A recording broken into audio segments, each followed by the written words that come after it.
diario quieres leer? ¿Qué canal vas a poner? Si te venden lo que quieren, nos encierran en redes. Montaje roto de sangre en el polvo, un gran círculo rojo que te muestra que hay información que falta, pistas adulteradas, entre calles de enseñanza, en el pueblo la unión marcha. Somos la voz de los que no tienen voz, saltando vallas de lo que nos tapan. Si con el marketing te alcanza, ¿cuánto vale esta ciudad? Muy buenos días, bienvenidos, bienvenidas. Esto es El Círculo Rojo. Mi nombre es Fernando Rosso. Los vamos a acompañar como todos los sábados hasta las 14 horas por Radio con Voz 89.9. Si todo marcha acorde al plan, en un ratito está viniendo Nacho Portela, Ignacio Portela, periodista, autor de un libro que se llama Polo, el buscador sobre la vida y la obra de Fabián Polosecchi, un periodista que revolucionó en los años 90 con su intervención en el terreno periodístico y cultural. Nos vamos a preguntar también qué hacían las mujeres cuando no tenían que ir a votar, que pasó por mucho tiempo. La reforma laboral, que va a ser un tema del lunes. Viene la Ecozurda hoy a hablar de un derrame en Vaca Muerta, que se está hablando poco de eso que está pasando, porque bueno, no se puede hablar obviamente de esas cosas. Todo eso hasta las 12, hasta las 14 en el Círculo Rojo. Apenas abro mis ojos, ocupo el círculo rojo y me siento menos mal. ¿Y ahora qué va a pasar? Qué mal que estamos mal. Realpolitik desde el malestar social.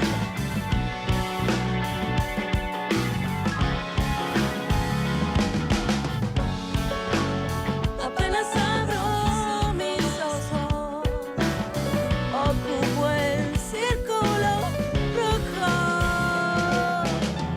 Apenas abro mis ojos.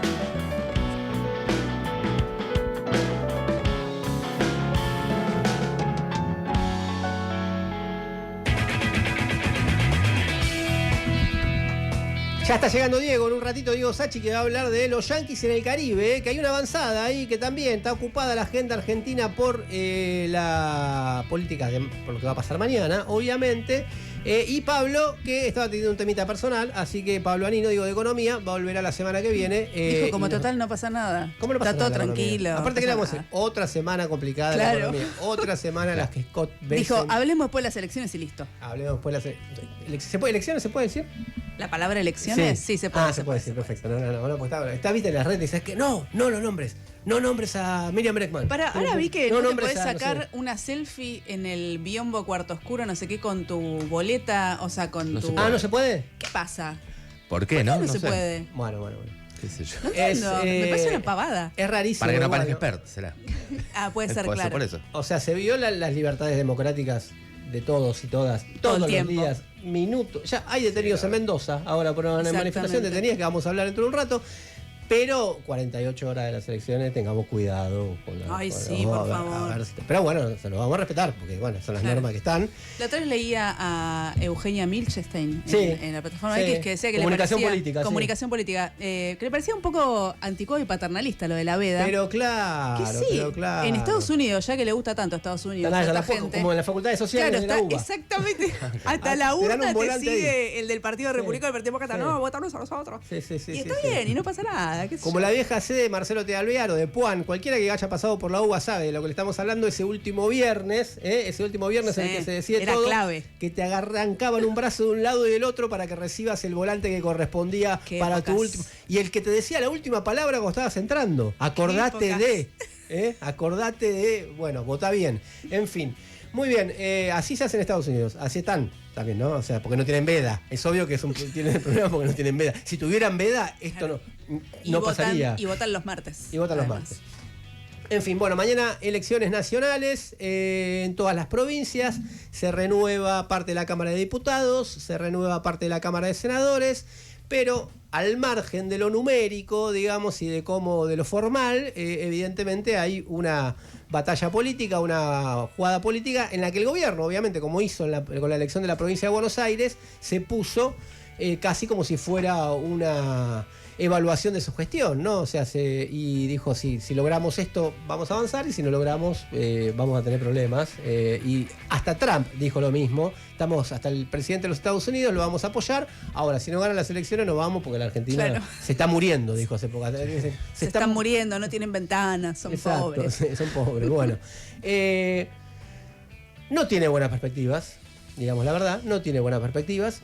Lo conversábamos recién fuera de aire. ¿Qué quiere decir? Gane, pierda. Estamos hablando de todos números chicos. Ese es el contenido de lo que estamos diciendo para que se entienda el escenario, ¿no? Todos números que ninguno arrasa. Hace tiempo que nadie arrasa en muchos países, y en la Argentina que nadie arrasa mucho. El balotaje en su momento, está bien, formalmente es un 56%, pero se ensamblan muchas cosas que rápidamente desemblaron esto no sé si está bien dicho, en estos 2 años, se desarmaron, digamos, se desagregaron lo que había logrado en el balotaje, porque tiene algo de artificial el balotaje. Claro, te construye esa supuesta mayoría que en realidad es opciones limitadas, ¿no? Sí, en realidad está pensado también para que los gobiernos no suban débiles. Claro, sí, para que no suba con un... Claro, imagínate Milei está así con el 56, se hubiera asumido con el 30. Claro, bueno, un Alfonsín, que en su momento quiso poner la figura, con Raúl Alfonsín, que quiso poner la figura del jefe de gabinete en el mismo sentido para que sea un fusible. Hay gente que, basado en determinado pensamiento de la teoría política del orden, de cómo se mantiene un equilibrio ecológico entre las fuerzas políticas, dicen, no dejemos que asuma un gobierno con el 22, o con el 30, démosle la posibilidad de que, bueno, como menos malo, lo vote un sector y pueda mostrar al principio que tiene para no terminar, que tiene algún respaldo importante para no terminar mal, tan rápido, digamos, ¿no? Pero eso a la vez tiene algo de ficcional, como se demostró acá y como lo debatimos durante estos 2 años, ¿no? Cuánto tenía de ascendencia real la libertad de avanza o no. En fin, mañana se vota. Debuta la boleta única en papel. Supongo que todo el mundo verá, como habrá visto ya cómo tiene que hacer. Pero con boleta única en papel, con boleta común, con la vieja boleta, con voto electrónico, nosotros sabemos, porque estuvimos investigando y estuvimos hablando con nuestros contactos en la Secretaría de Inteligencia, para que nos pasen algunos. Vieron que el periodismo y obvio, las fuentes. Muchas veces. El que no tiene un vínculo con la Secretaría de Inteligencia no existe. Claro. Bueno, estuvimos hablando con nuestro contacto ahí, Jaime, y bueno. sí, no podemos decir más. No podemos decir más nada, es su nombre, eso que tampoco es su nombre, obviamente es un nombre de inteligencia. Claro. Y nos estuvo contando que ustedes, los oyentes y las oyentes del Círculo Rojo, tienen algún voto escondido, inconfesable, tienen algún voto que dicen, ¿cómo pude haber votado esto? Como cuando a mí me acusaban de escuchar de Shakira, ¿cómo pude haber votado esto en algún momento? Lo sabemos que es así. Yo no tengo eso, por suerte, porque soy puro. Empecé a militar desde antes de los 17 años, entonces cuando fui a votar la primera vez no tengo nada. Pero ni en el centro de estudiantes, en ningún lado. Nada. Y capaz que en el centro de estudiantes algún boludo voté, seguro, pero no sé, pero qué sé yo, ¿viste? ¿Viste cómo hay? Yo iba a hacer el mismo chiste, que soy tan joven. Al mejor compañero o compañera capaz que voté, no sé si era el mejor. Yo soy tan joven que no tengo, o sea, la verdad, como se dice, un cadáver en el placar, o sea, un voto inconfesable, porque bueno, o sea, creo que la primera elección voté en blanco, no voté a nadie porque no sabía a quién votar, no por rebelde. Por anarca, no, y después que yo me hice izquierda. No por 501, los jóvenes. 501 era el movimiento que en el año 2001 fue expresión de ese momento, se iba 501 kilómetros para decir está justificado que claro, para no pagar la multa. Pero sí me acuerdo cuando iba a la primaria. La democracia había vuelto hacía poco, entonces había como simulacros de elecciones y no solamente lo voté a Alfonsín, muy contenta, sino que hice campaña por Alfonsín, tipo en el grado, ¿entendés? Claro. A veces eran gelosos, No, Alfonsín. ¿Era Alfonsín? Claro, claro. Gestito, claro. Pensé que eran gelosos. Claro, Alfonsín. Bueno, era re fan, o sea, bueno, ese se podría considerar, aunque no fue un voto legal. Bueno, yo tampoco tenía edad para votar en ese momento, pero a un Menem te lo votaba de cabeza. Cuando pasó la caravana por Verazategui y todo eso. Fuiste ahí a decir, Carlos. Fui llevado por un adulto responsable o irresponsable. No tengo muy claro hasta hoy cuándo, pero bueno, lo hubiese votado también, obviamente. Mira, a mí me parece que voto vergonzante. Vi esta semana por Twitter circulando esas encuestas tipo mundial de bandas, a quién votás, y entre Red Hot Chili Peppers y Kraftwerk, obviamente yo voté a Kraftwerk, pero la mayoría votó a Red Hot Chili Peppers, viejo. Yo los amo, pero no. Acusando a otro, no vas a confesar claro, no confesó eso para cubrirme, después tiro la bomba y voy a contar que, creo que fue en el 93, me emociona porque me indigno conmigo mismo. Creo que dividí entre Zamora y Laporta. Algo voté para Laporta, no me acuerdo qué era. Pero bueno, era medio como un hobbit. Era simpático, pero bueno. El 93, ¿eh? Votar a Fue la hace mucho Porta- tiempo. Votar a la Porta es como votar a una lista que apareció hace poco ahora en la Ciudad de Buenos Aires, cuyo nombre prefiero no acordarme. Sí. Sabemos de cuál estamos hablando, ¿no? Sí, sí, No, sí, sí. que somos ciudadanos, no sé qué, que Sí, estamos sí, ahí, sí. que ética y que no. Bueno, en fin. Diego, llegaste recién y ya confesaste. En Sí, ya realidad tengo que- quería zafar de Tengo este que momento, confesar. pero no pudiste. Y me dijeron, no, entrar no podés, qué sé yo. Bueno, perdón. Acá con demora. Yo voy a hacer un voto inconfesable. No es elección nacional, pero me parece que cuenta igual que fue Obvio. una elección independiente. Ah. Me parece que computa. Lo voté a uno que ahora que es opinador en A Duca. A Duca. Uy, madre Sí, mía. sí, sí. Voto ¿Cómo te inconfesable. equivocaste ahí? Todavía tenía carnet de socio y dije, bueno, vamos a votar para cambiar. Claro. Por claro, favor. en fin. Bueno, nosotros sabemos, como le digo, estuvimos haciendo una investigación, sabemos que ustedes tienen varios. Si no lo dicen ustedes, lo vamos a decir nosotros. O sea que apelamos a la responsabilidad de que lo digan. Y digan, bueno, ese voto inconfesable, alguna lilita que metieron en algún momento sin darse cuenta, rápido, se comieron Una la curva alianza. del 2001, ahí todo, va todo para Bueno, el bueno, lado. mi primer voto que fue en el Ni 2011. buena, acá nuestra ecozurda, sí. Sí, en el 2011. A mi favor decía socialista. Ah. Mi primer voto 2011, es terrible. No, no, Esto terrible. que La única acaba de persona decir. joven en la Sí. lista. Mirá que ya éramos importantes en ese ¿Y a quién momento, votaste? No lo sabía, no lo sabía. A Wiener. Claro, Partido Socialista. Y aparte, pero escuchame una cosa, aparte derrotadísima, porque salió como 35 puntos abajo. Completamente, completamente. Qué bueno, muy bien, nuestra ecozurda Pero habla bien, está bien, la me gusta. importancia Ya de quería un ser nombre. La importancia de un nombre, Sí. ¿no? Partido Sí. Socialista. Me engañó, me engañó. Muy bien, muy bien. Le vamos a pedir a nuestros oyentes que manden su voto inconfesable hasta las 14, que no se puede hablar de las elecciones de ahora, supuestamente. Claro. Vamos a hablar de política, vamos a hablar de todo. Vamos a hablar de las elecciones anteriores y se van a poder llevar regalos, Augusto. Claro, para eso dejen sus mensajes al 15 5379 8990. También lo pueden hacer en nuestras redes sociales que son @circulorrojo899, tanto en Twitter como en Instagram.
Aloe Black con I Need a Dollar, necesito un dólar, como todos nosotros, como el Banco Central, ¿no? Todo el mundo. Bueno, Como Toto Caputo. Como Toto Caputo, claro. Bueno, mientras les cuento que en la ciudad de Buenos Aires en este momento hace 14 grados 8, que está anunciada tormentas y lluvias para lo que queda del día, que hay una máxima de 21 grados, y para mañana domingo, día de elecciones, en Buenos Aires una mínima de 12 grados, una máxima de 23. Hubo destrozos, una tormenta muy fuerte durante esta madrugada en lugares como San Martín, así que bueno, complicada. Mandamos la solidaridad a la gente afectada. Bueno, mientras tanto, acá hay mucho más del Círculo Rojo hasta las 14, así que quédate que hay más acá en Radio Con Vos. La verdad del poder o el poder de la verdad. El Círculo Rojo con Fernando Rosso. Hoy es sábado de veda, esa norma con la que este régimen político pretende mostrarse como con responsabilidad o con seriedad frente a la decisión popular. Se violan sistemáticamente todos los derechos democráticos de las mayorías, pero 48 horas antes no se puede hacer campaña. No hay encuestas, no hay eslogans que circulan por ahí, no hay spots. Hay sí un país real que llega a la elección con los bolsillos destruidos, los derechos vulnerados, el futuro en venta y un humor social muy adverso para el gobierno o contra el gobierno. Quizá podemos aprovechar un poco esta instancia de veda para pensar qué se juega el día después o en el mediano plazo, después de mañana. Los indicadores sociales y de la economía hablan por sí solos. Salarios, jubilaciones, caída de la actividad, desplome del consumo. No hay mucho que explicar ahí. Cualquiera que viva en la Argentina y no esté adentro de una burbuja, lo percibe. Con ese contexto de fondo, el oficialismo arriba a las urnas mucho peor de lo que esperaba y de lo que prometía que podían ser estas elecciones. Hasta no hace mucho, Milei decía que iba a pintar de violeta el país y con esa mayoría empujar las 3 grandes contrarreformas. Muchos le dicen reformas, pero su nombre científico es contrarreformas. Laboral, previsional e impositiva, que supuestamente le permitirían dar vuelta al país casi como una media. Ese relato que imaginaba un gobierno un domingo en el cual arrasaba, bueno, ya no va a tener lugar. Y acá corresponde una lectura política más amplia y más profunda. Más allá de cómo fue la traducción política de todos estos movimientos en estos años, de cómo se expresó en las distintas elecciones que tuvieron lugar hasta ahora o en la caída de las encuestas, lo que hay de fondo es una mayoría social que puso un límite. Esa mayoría social tuvo sectores avanzados, más activos, jubilados, jubiladas, trabajadores y trabajadoras del Garrahan, universitarios, familias y personas con discapacidad, pero de conjunto constituyeron un límite que luego se expresó de distintas maneras. En términos de aspiraciones políticas concretas, el gobierno llega sin la mayoría que prometió, sin esa cifra expresada en legisladores, no habrá vía rápida para una reforma laboral que de conjunto abarate los despidos, recorte indemnizaciones o precarice aún más el empleo. Tampoco para una reforma previsional express que licúe estructuralmente los saberes, ni para un diseño o rediseño tributario regresivo a la Carta del Gran Capital. Se podrá insistir, se va a insistir muy probablemente por decreto, reglamentar capítulos de la ley bases o buscar atajos reglamentarios también, ya lo hacen de hecho, no cumpliendo incluso leyes o vetos que rechaza el Congreso, pero cada paso quedará atrapado en la trenza de votos cautelares y también de la calle. La reglamentación por decreto del capítulo laboral de la ley bases, por ejemplo, fue un anticipo. Cuando no hay mayorías sólidas, el bloqueo pasa a ser como cotidiano. Y eso que la dirigencia sindical se redujo básicamente a la acción legal.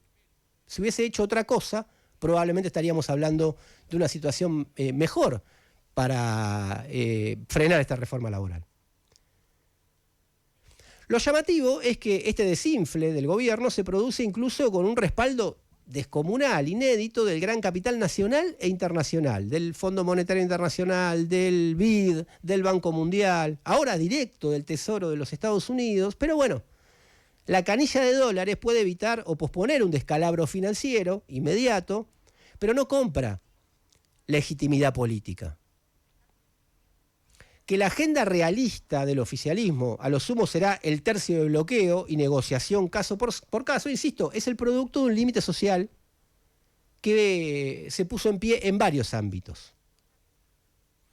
El gobierno va a intentar amanecer el lunes o la noche del domingo vendiendo un porcentaje nacional para tapar derrotas locales, si es que se dan los números así, aunque hay que ver el fino de los resultados porque el grueso ya está cantado. Pero va a ser difícil tapar la realidad con un dibujo.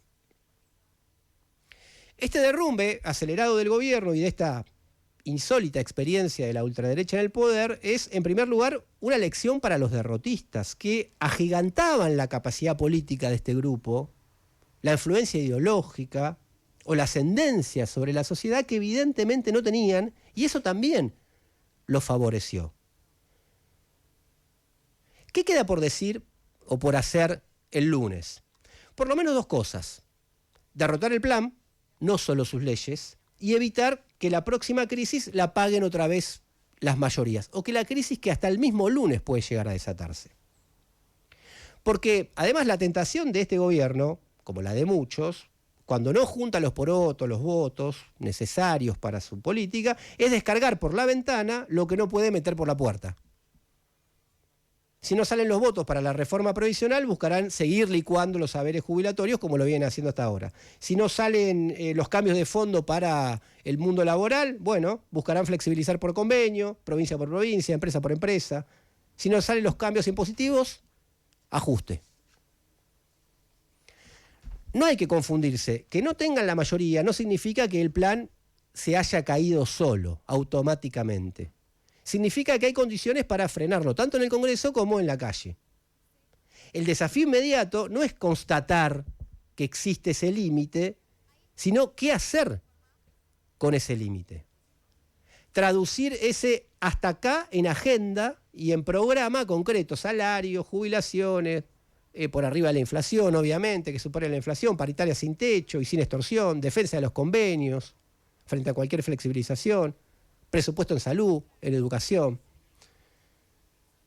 El lunes, cualquiera sea la foto, habrá que seguir, obviamente, cuando el oficialismo intente forzar por decreto lo que no puede votar, bueno, habrá que rechazar o impugnar.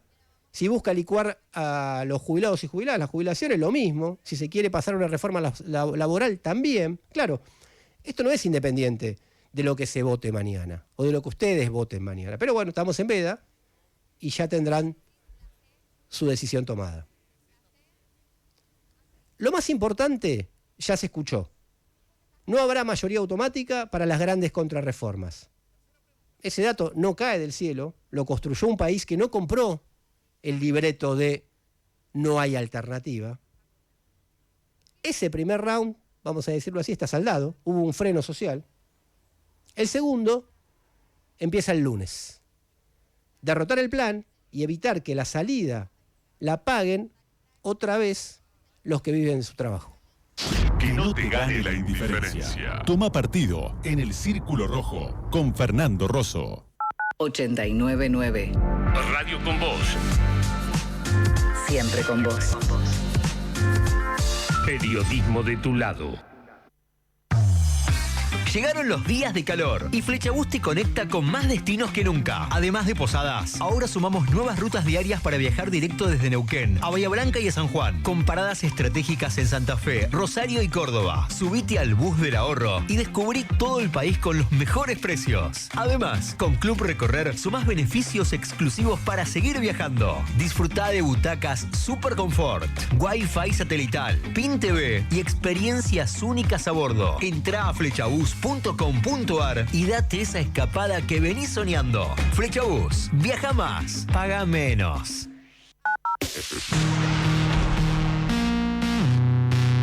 Radio con vos.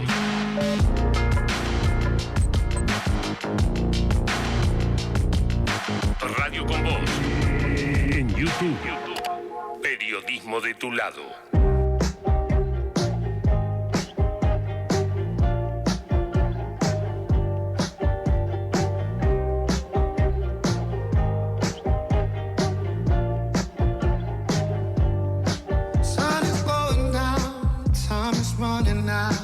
No one else around me. Steady losing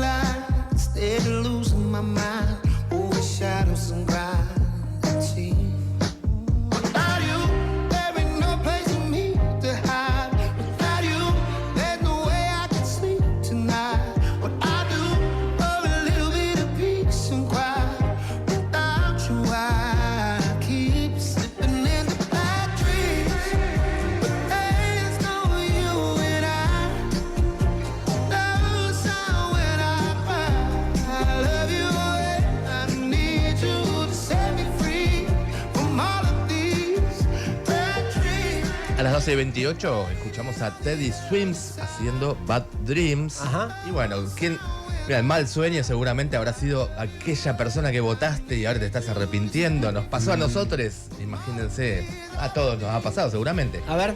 Cuéntenos, a ver. Culo rojeros. Bueno, mi voto inconfesable. En el año 95 hubiera podido votarlo a Menem, pero no lo voté a Menem y lo voté a Massa Chesi. Ahí está. Massa Chesi. Chupate esa mandarina. Tenemos varios. Hubo alguien acá que Tenemos gente de Tenemos Massa Chesi. varios masachesismo línea fundadora. Tenemos acá de oyentes, ¿eh? Bien. Al 1553798990, Edgardo dice, voté a Lilita, ya no me acuerdo para qué. Y Lorena lo mismo, no me juzguen, dice.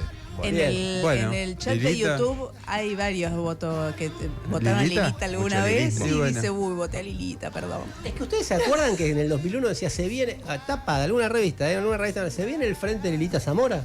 Ah, Sí. sí. ¿Verdad? Sí. ¿Eh? Es que aparte ¿O no? en un momento como que reunía a toda Era el momento la que- gente anticorrupción. El momento que y- estaba, que la parte gorila y Lilita estaba tapada por la parte denunciadora. Claro. Centro izquierda era eso. Centro izquierda, es verdad. Hola gente, mi voto inconfesable en ver. una elección de mi sindicato, que había una lista peronista y otra del gobierno. Voté un retrato de Luis Althusser que dibujé yo mismo. Ah, pensé que le ibas a hacer Mirá algo. vos, Mirá, eh. dije, qué lindo Yo esto, dije, lo voy a usar toda la vida. Votó un peronista, ahí Ah, lo yo tenemos. también, sí, Los bien, perros de atrás le decían bien manejados bien. los tiempos, bien manejados los tiempos, muy bien. Hola, soy clase 71, mi primer voto inconfesable, pero en realidad confesable, porque siempre lo confieso. A ver. Año 89, A ver. presidenciales, Sí. Alzogaray. Ay, amigo, está muy Qué bien. duro, venga ese abrazo. Que acá- Ese Vení sí que que acá es te duro, vamos a querer. Te digo que Sí, muy bien, Lilita muy es digno. Muy bien, me gusta cómo empezaron arriba, arriba, muy bien. Muy bien, che. Nada de ocultar nada. Yo le mando un saludo a Nicolás, que ahí en el laburo me dio unas tips de paquetes de Office y resultó que es oyente del Círculo Rojo, che. Mirá. Escucha a Diego Iglesias, muy fan de Diego, y bueno, Ajá. también nos escucha a nosotros, así que un saludo grande. Y de paso le comenté que estamos nosotros, hay una comunidad en curso de oyentes del Círculo Rojo, de la que él puede ser parte, con unos pasos muy simples. Sí, entrando al círculo rojo 899.com, ahí entran, ponen su mail, su nombre completo y eligen la suscripción, que después la pueden pagar con su tarjeta de crédito, con Mercado Pago, y con un pequeño aporte nos ayudan. Y además tienen beneficios. Ahora esta semana se sumó, el sábado pasado habíamos contado, se sumó Madreselva, que ya pueden encontrar ahí en nuestra Editorial. página, la editorial Madreselva, ya tienen el acceso ahí para ver su catálogo y pronto va a haber otras novedades. Se sumaron a Pandeletti, se sumaron a Sanata Bar, se sumaron al Centro Cultural Fernández Fierro. Ahora vienen los días buenos para ir a ver cosas, 2x1, 20-25% de descuento. Con una que lo utilicen ya está. Ya está, y ya lo el resto amortizaste. Ya es todo ya que exactamente, lo amortizaste. El resto todo gratarola. Y nos ayudan a pensar que el año que viene, ¿hay Círculo Rojo el año que viene? Ahí sí, estamos en eso. Estamos en hablando eso. con nuestros abogados. Estamos haciendo todo. Así que súmense a la comunidad y nos ayudan para seguir en esta aventura. Y hay algo especial hoy. Claro, porque además, ya para quienes ya son parte y para quienes van a ser a partir de ahora, hay sorteos semanales. En este caso va a ser este libro, Países Privados, Historias de El Sueño Libertario, de Raymond Crive. Esto es una gentileza de Prometeo Editorial, que es parte de la Parte de comunidad. la Así Lindo, que, se lo ve lindo, muy bueno, che, muy linda edición. ¿Se lo va a ganar bueno. Fernando Rosso? ¿Sos parte de la comunidad? Ahora mando. Fernando de Ahora Flores. se suscribe. Lo pueden, aparte tienen tiempo, se suscriben ahora, se pueden suscribir mañana Claro, y exacto. participan ya de este sorteo. Muy bien, súmense entonces a la comunidad del Círculo Rojo y sigan mandando sus mensajes con sus votos inconfesables hasta las 14. El Círculo Rojo. Encontranos en Twitter, Facebook e Instagram. El Círculo Rojo 899. Había una época que la veda no era para la mujer, era permanente y no podían ir a votar, por ejemplo, y Celeste va a contar qué hacían, Celeste. Claro, sabes que a veces uno en la vorágine se olvida de que las mujeres en realidad votamos hace apenas un siglo, o sea, con mucha suerte, ¿no? Los primeros países que votaron, por ejemplo, Nueva Zelanda fue el primero en 1919. En otros países como Argentina hubo que esperar casi medio siglo más para que eso suceda. Siempre existieron restricciones al derecho al voto, pero con las mujeres pasaba algo particular. Por ejemplo, cuando solamente podían votar las personas propietarias, las mujeres quedaban afuera de ese cálculo. Cuando se cuestionaban las restricciones de clase del voto, no se incluía a las trabajadoras. Y cuando se discutían o se impugnaban las restricciones étnicas o de origen, El universal que se presentaba siempre era masculino. Claro. Bueno, de hecho, el voto universal en Argentina también fue masculino durante 50 años después de su sanción. El derecho al voto femenino lo que hacía era cuestionar jerarquías y desigualdades históricas que se daban en el ámbito privado y en el ámbito social.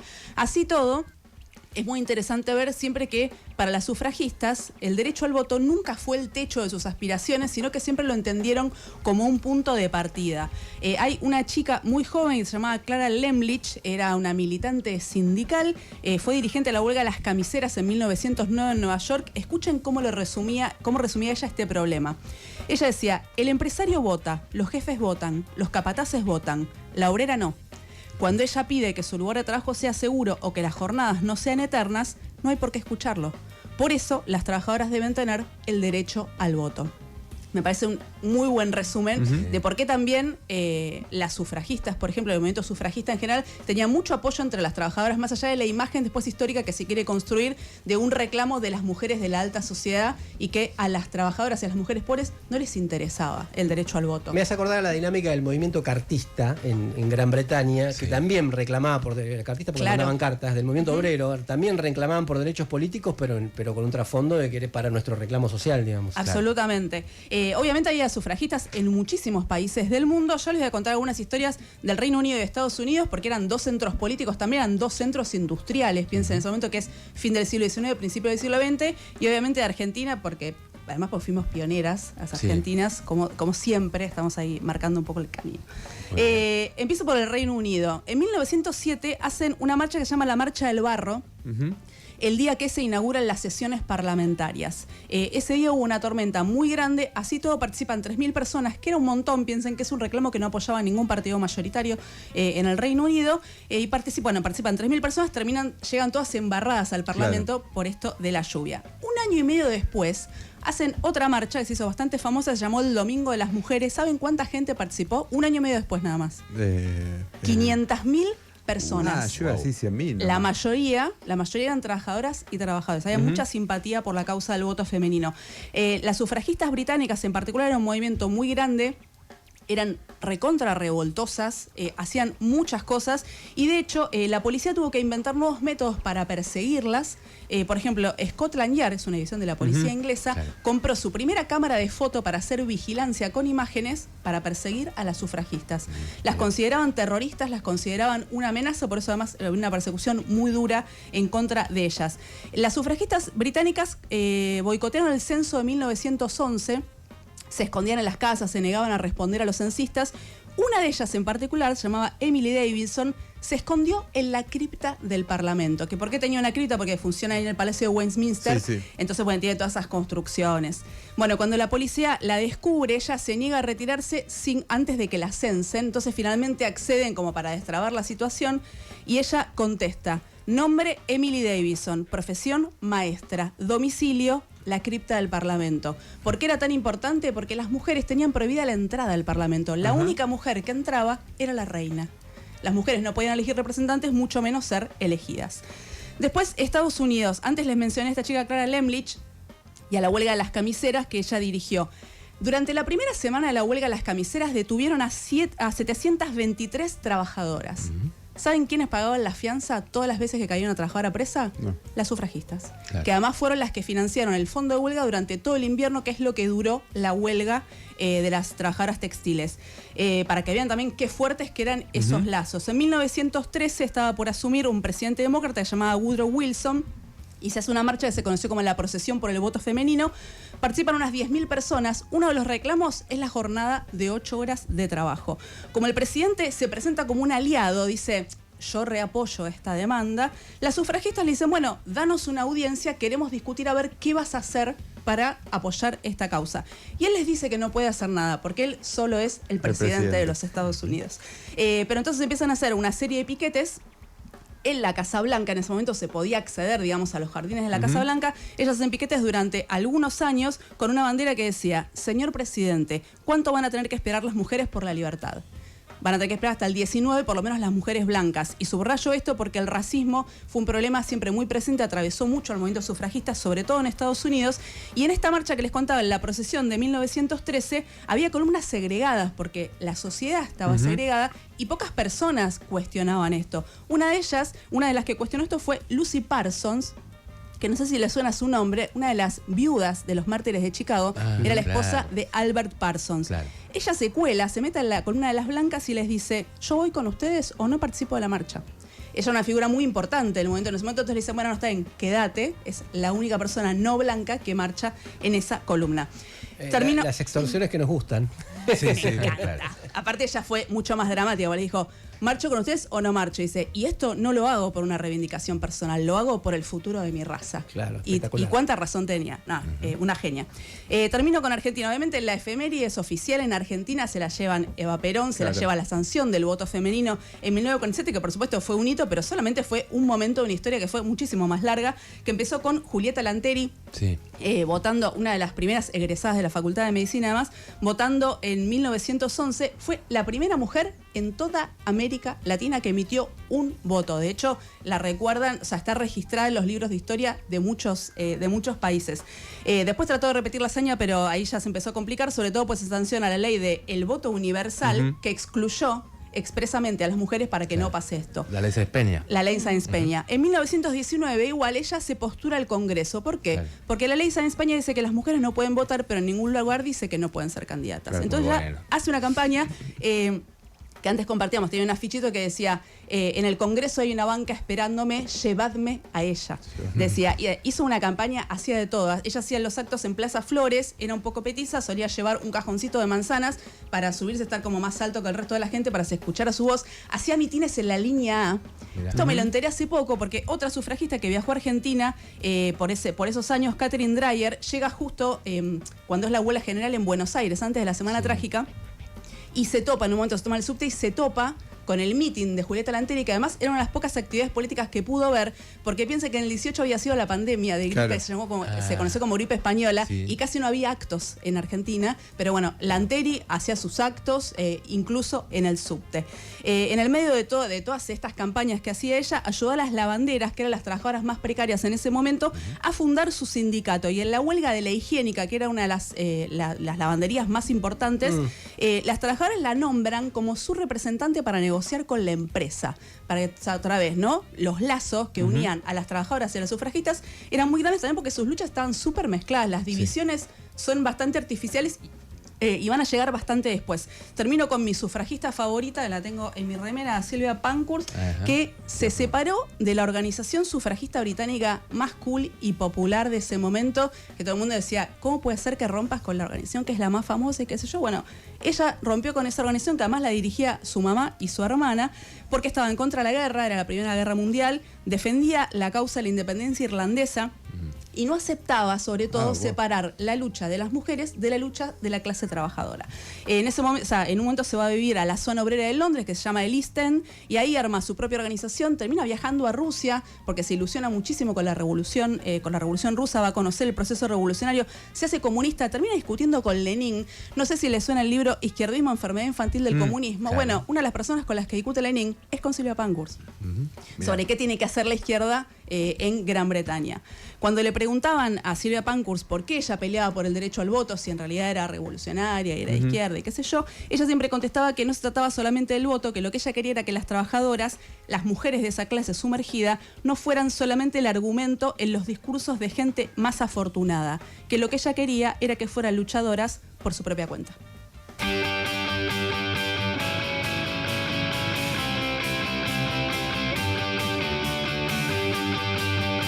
El Círculo Rojo.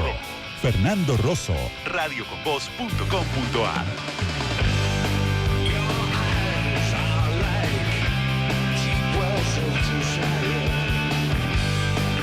Hey,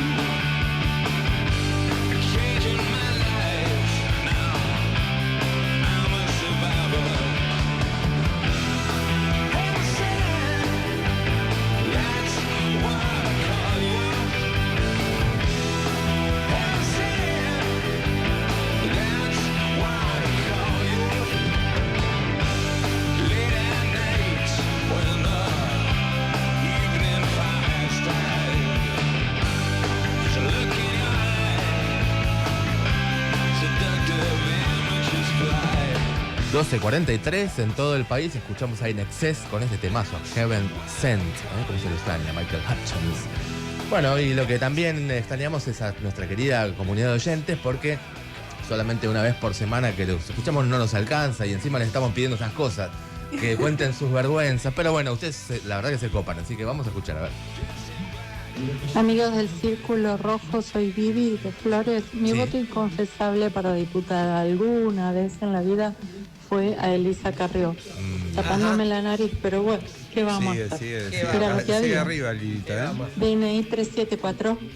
Muy bien, para participar por los regalos que son el libro Planificación o Dependencia, gentileza de Futurock, o De qué trabaja el presidente, gentileza de Siglo XXI Editores. Hola Círculo, buen día. Hola. Elena de Almagro. Mi voto inconfesable fue a Menem. La Ahí verdad, está. recontra inconfesable. Faltaba. Bueno, le mando un beso grande y bueno, que tengamos mañana un muy buen día de elecciones. Muy bien, Que eran de Elena del Magro, mejor barrio. Muy bien, che. Hola Me amigos del parece Círculo Pablo Rojo, Conferro. acá María del barrio de Núñez. Mi primer voto fue en el 2007 y voté a Lilita Carrió. ¿cuántos todos Lilitos tenemos que un buen tenés, placar. eh? Un abrazo enorme, los escucho siempre. Muy bien. En el muy chat de bien, YouTube, bueno. ¿sabes cómo está el voto de Lilita, El boca no? de urna está dando, sí. Si Pero todos bueno. esos votaron ahora, Lilita, ¿sabes qué? Muy bien, siga mandando sus mensajes al 1153798990. Votos inconfesables, corten con Lilita, hermano, porque va a ganar. Si siguen así, la van a hacer presidenta. Muy bien, hasta las 14. El Círculo Rojo. WhatsApp 1553798990. Vaca Muerta, la nueva joya de todos los desarrollistas, entre comillas, argentinos, que ahí está el futuro. Bueno, Milei, ¿no? Uno de sus enclaves, de su sueño, que tuvo un gran derrame. ¿Qué pasó? No salió a ningún lado y acaba de salir. Li Wen. Sí, fue el miércoles pasado por la tarde un nuevo derrame de hidrocarburos en el área de Lindero Atravesado operada por Pan American Energy e YPF, a pocos metros del lago Marimenuco, que es una de las principales fuentes de agua de toda la Patagonia Norte. Nos enteramos por las imágenes y videos que difundieron las comunidades de la Confederación Mapuche de Neuquén que habitan estos territorios. No hubo informes oficiales y hasta donde se sabe no se tomaron muestras ni del agua ni del suelo. Las fotos que estamos viendo son brutales. El gobierno provincial de Rolando Figueroa todavía no explicó qué pasó ni qué consecuencias puede tener este derrame y todo indica que van a intentar ocultar lo ocurrido. Y no sería la primera vez. En 2018, un blowout, una explosión fuera de control en un pozo en Bandurria Sur, afectó más de 90 áreas, según estiman las organizaciones ambientales, pero el gobierno dijo que habían sido 40. El evento en ese momento duró 36 horas. Y fue uno de los más graves de la última década por la cantidad de crudo y de lodos vertidos y la extensión del área afectada. En 2019 hubo otro hecho muy grave en esta misma zona, en el área de... 36 horas hasta que se dejó de derramar, estamos diciendo. Sí. ¿No? Esa sería cómo se mide. Sí, brutal. Pero en el 2019, por ejemplo, que hubo un hecho en el área de Loma La Lata Oeste, explotó un pozo y las llamas llegaron a 30 metros de altura y se tardó casi un mes en apagarlas. En ese momento tuvieron que contratar a una empresa estadounidense especializada justamente en emergencias de pozos petroleros. Nunca se realizó una investigación seria. ¿De qué pasó? O sea, Claro. No. Entonces, estos son los antecedentes y el resultado es la impunidad petrolera, porque, claro, porque aparte de estos desastres no son la excepción, sino que son la norma. Según una investigación de La Izquierda Diario y del Observatorio Petrolero Sur, en base a pedidos de informes que realiza el legislador provincial Andrés Blanco del Frente de Izquierda, solo entre 2015 y 2022 se registraron más de 9.000 incidentes ambientales en la industria del petróleo y del gas de Neuquén. Ahora, 9.000 incidentes en menos de 7 años. Ujú. O sea, Es un montón. Es un montón. La técnica del fracking, que es la que se utiliza en estos casos, siempre es muy contaminante y peligrosa para la salud porque genera derrames, sismos inducidos, enormes volúmenes de residuos tóxicos que se inyectan en pozos sumideros y se acumulan en distintos basureros. Pero, y además, bueno, después cuando se utiliza el petróleo, lo que implica la emisión de gases de efecto invernadero y el calentamiento global, que ayer fue el Día Mundial contra el Calentamiento Global. Pero además, en esta zona, el fracking es particularmente peligroso porque estos pozos se trazan debajo de los embalses, a pocos metros del agua que abastece a toda la población. Entonces, esa columna verde que estamos viendo en pantalla con el video es una mezcla de petróleo, gas y agua antes de pasar por la planta separadora. Es decir, que lo que cayó al suelo es una combinación de hidrocarburos sin tratar que se pueden filtrar en el subsuelo y llegar al lago, es decir, al agua potable. Claro, encima, o sea, si no investigan los incidentes previos, también es muy difícil después prever qué consecuencias puede tener un nuevo incidente. Efectivamente, pero las comunidades mapuches ya venían advirtiendo que esto iba a suceder y por eso, junto con otras organizaciones, formaron la campaña Salvemos el Marimenuco, que es este lago tan importante. Y hoy están realizando cortes en los accesos a las petroleras que pasan por su territorio y acciones pacíficas para tratar de frenar estas perforaciones que comenzaron hace poco y ya tenemos este incidente. El lago Marimenuco, junto con el lago Los Barriales, son las principales fuentes de agua de esta región que tiene un clima árido y el caudal de los ríos depende del deshielo. El agua que sale de estos embalses vuelve al río Neuquén y confluye con el Limay que forma el río Negro. Es decir, estamos hablando del agua de dos provincias, Neuquén y Río Negro. Y proteger el agua sabemos que es proteger la vida. Desde hace más de una década, Neuquén vio una avalancha de fracking. Solo en esta zona hay 40 perforaciones realizadas y se proyectan más de 500. Los decretos de este año nomás, de Rolando Figueroa, no solo habilitan el fracking y concesiones a Pan American Energy y a YPF, sino que además extendió esa concesión hasta 2060. Y es un avasallamiento total sobre los derechos de las comunidades porque no se realizó la consulta previa, libre e informada como estipulan organismos internacionales. El Frente Izquierda ahora presentó en la legislatura un pedido para derogar este decreto que habilita el fracking en el lago, que es una medida mínima pero necesaria porque ni siquiera se está limitando el fracking cerca de los cursos de agua. Y aparte, para poner sobre la mesa esto que quiere esconder el gobierno, porque no es casualidad, entonces que no se investigue. Claro. Como dicen las comunidades, no es desidia estatal, esto es complicidad y connivencia con este plan criminal que es el saqueo extractivista. Tan solo esta semana vimos detenciones en Mendoza, hay 2 detenidos en este momento, en Chubut también hubo un detenido que fue liberado el otro día por protestas justamente contra la megaminería también, que es otra actividad que disputa fuertemente el agua.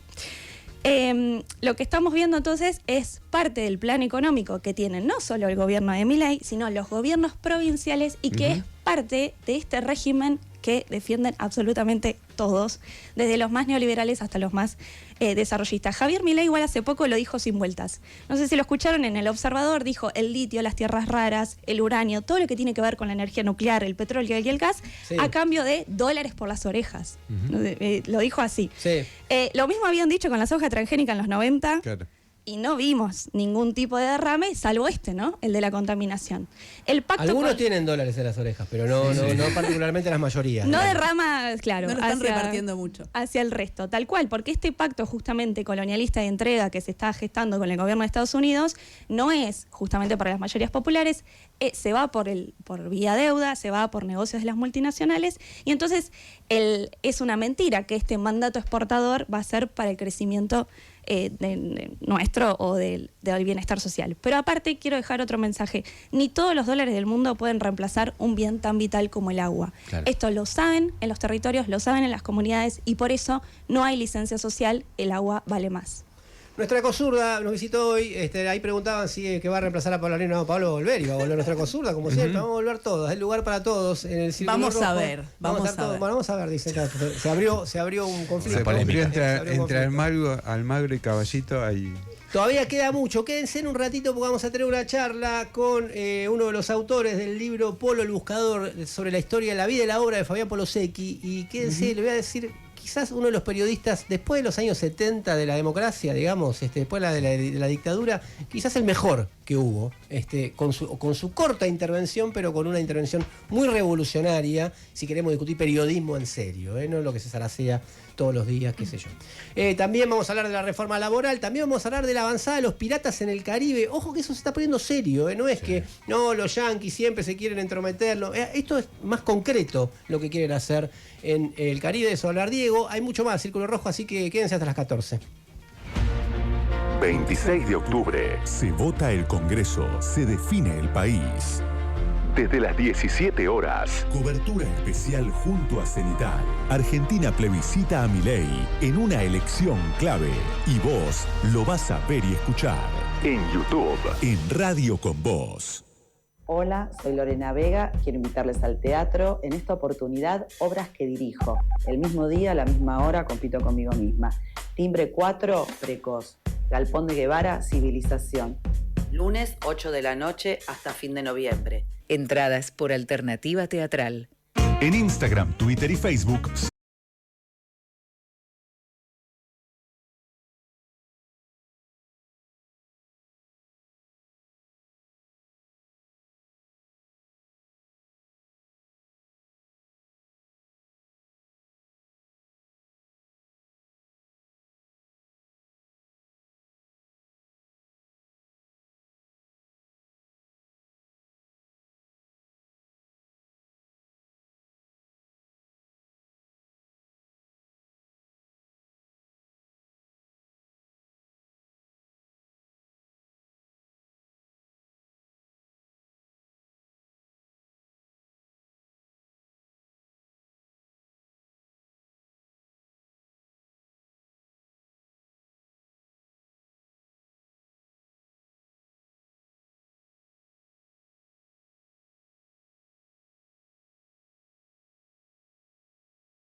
Por supuesto, la primera vez que fui a votar entré al cuarto oscuro y yo tan sensible miré así las boletas y dije, ay, este me gusta, y voté al Partido Humanista.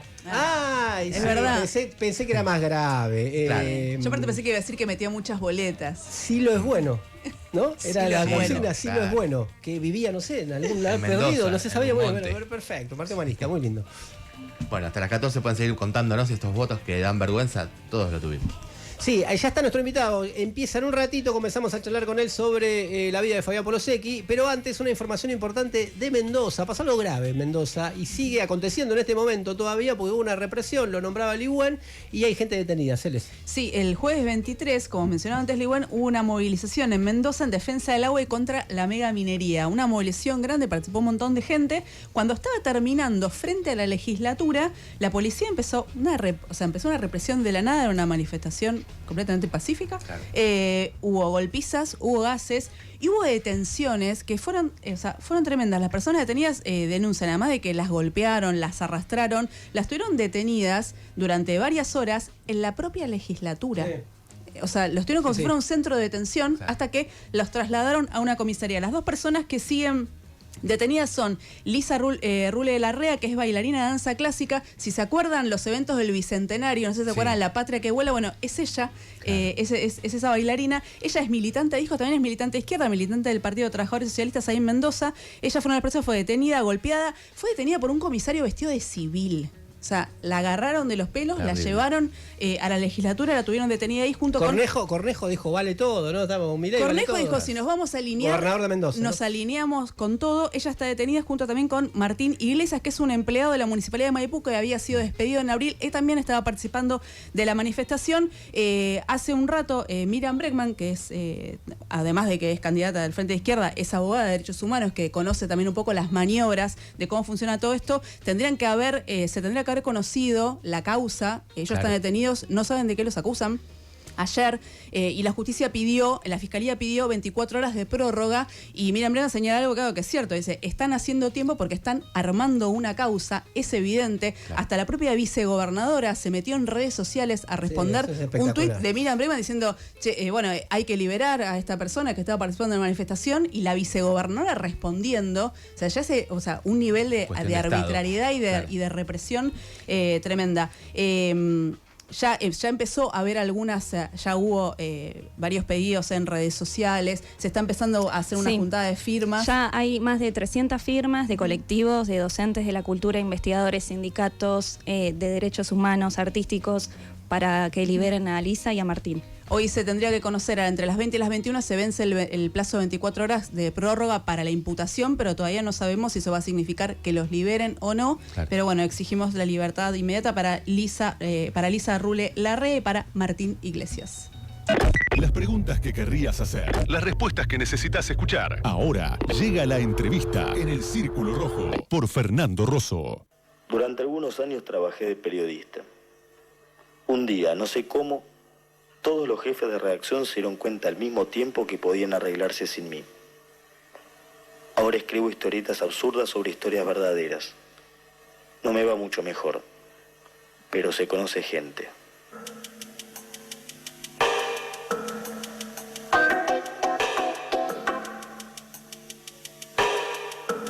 El tipo colgó de un clavo su historia.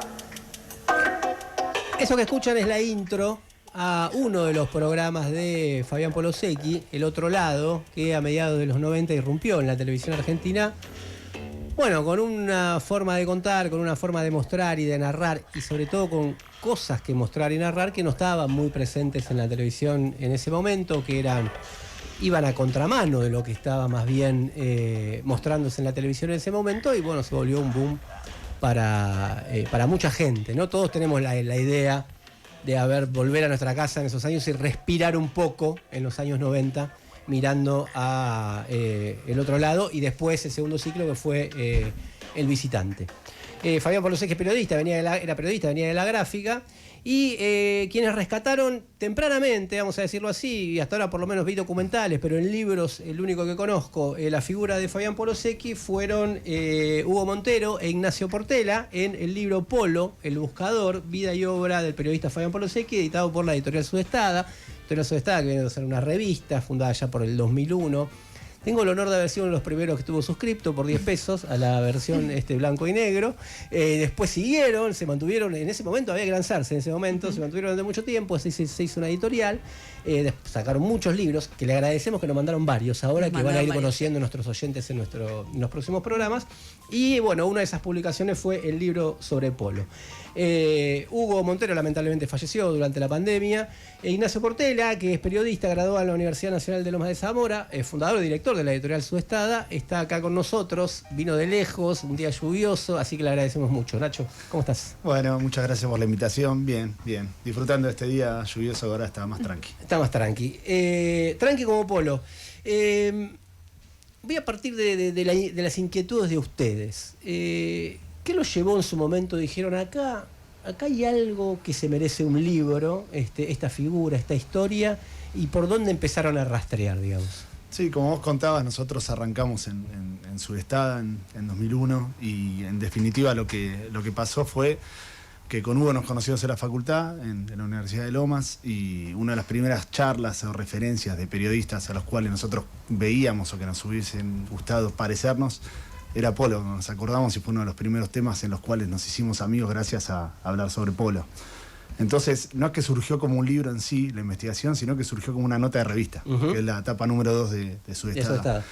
Y cuando vos te pones a investigar de algo que te gusta y que te apasiona, van quedando muchas cosas afuera. Entonces lo que hicimos fue eso, empezar a establecer un vínculo con la familia, con los amigos, con la gente que trabajó con polo, y quedaba obviamente recontra corto una nota de 16 páginas, a pesar de que eran notas grandes las que hacíamos en ese momento, y a partir de ese, si se quiere, desde ahí, con la idea de seguir manteniendo ese legado de polo, porque ahora pareciera que todo es digital, todo es sencillo, pero en esa época los programas, y muchos programas lamentablemente no están disponibles, porque se rompieron las cintas, porque en su momento Canal 7 ATC de Gerardo Sofovich no guardaba esos programas. Entonces en un principio fue como devolver un poco de lo que nos había dado Polo a nosotros como inspiración para ser periodistas y rescatar su vida, en la cual descubrimos que además de esos programas maravillosos, como vos contabas, que se hicieron en los 90, donde por primera vez gente de pie, gente común,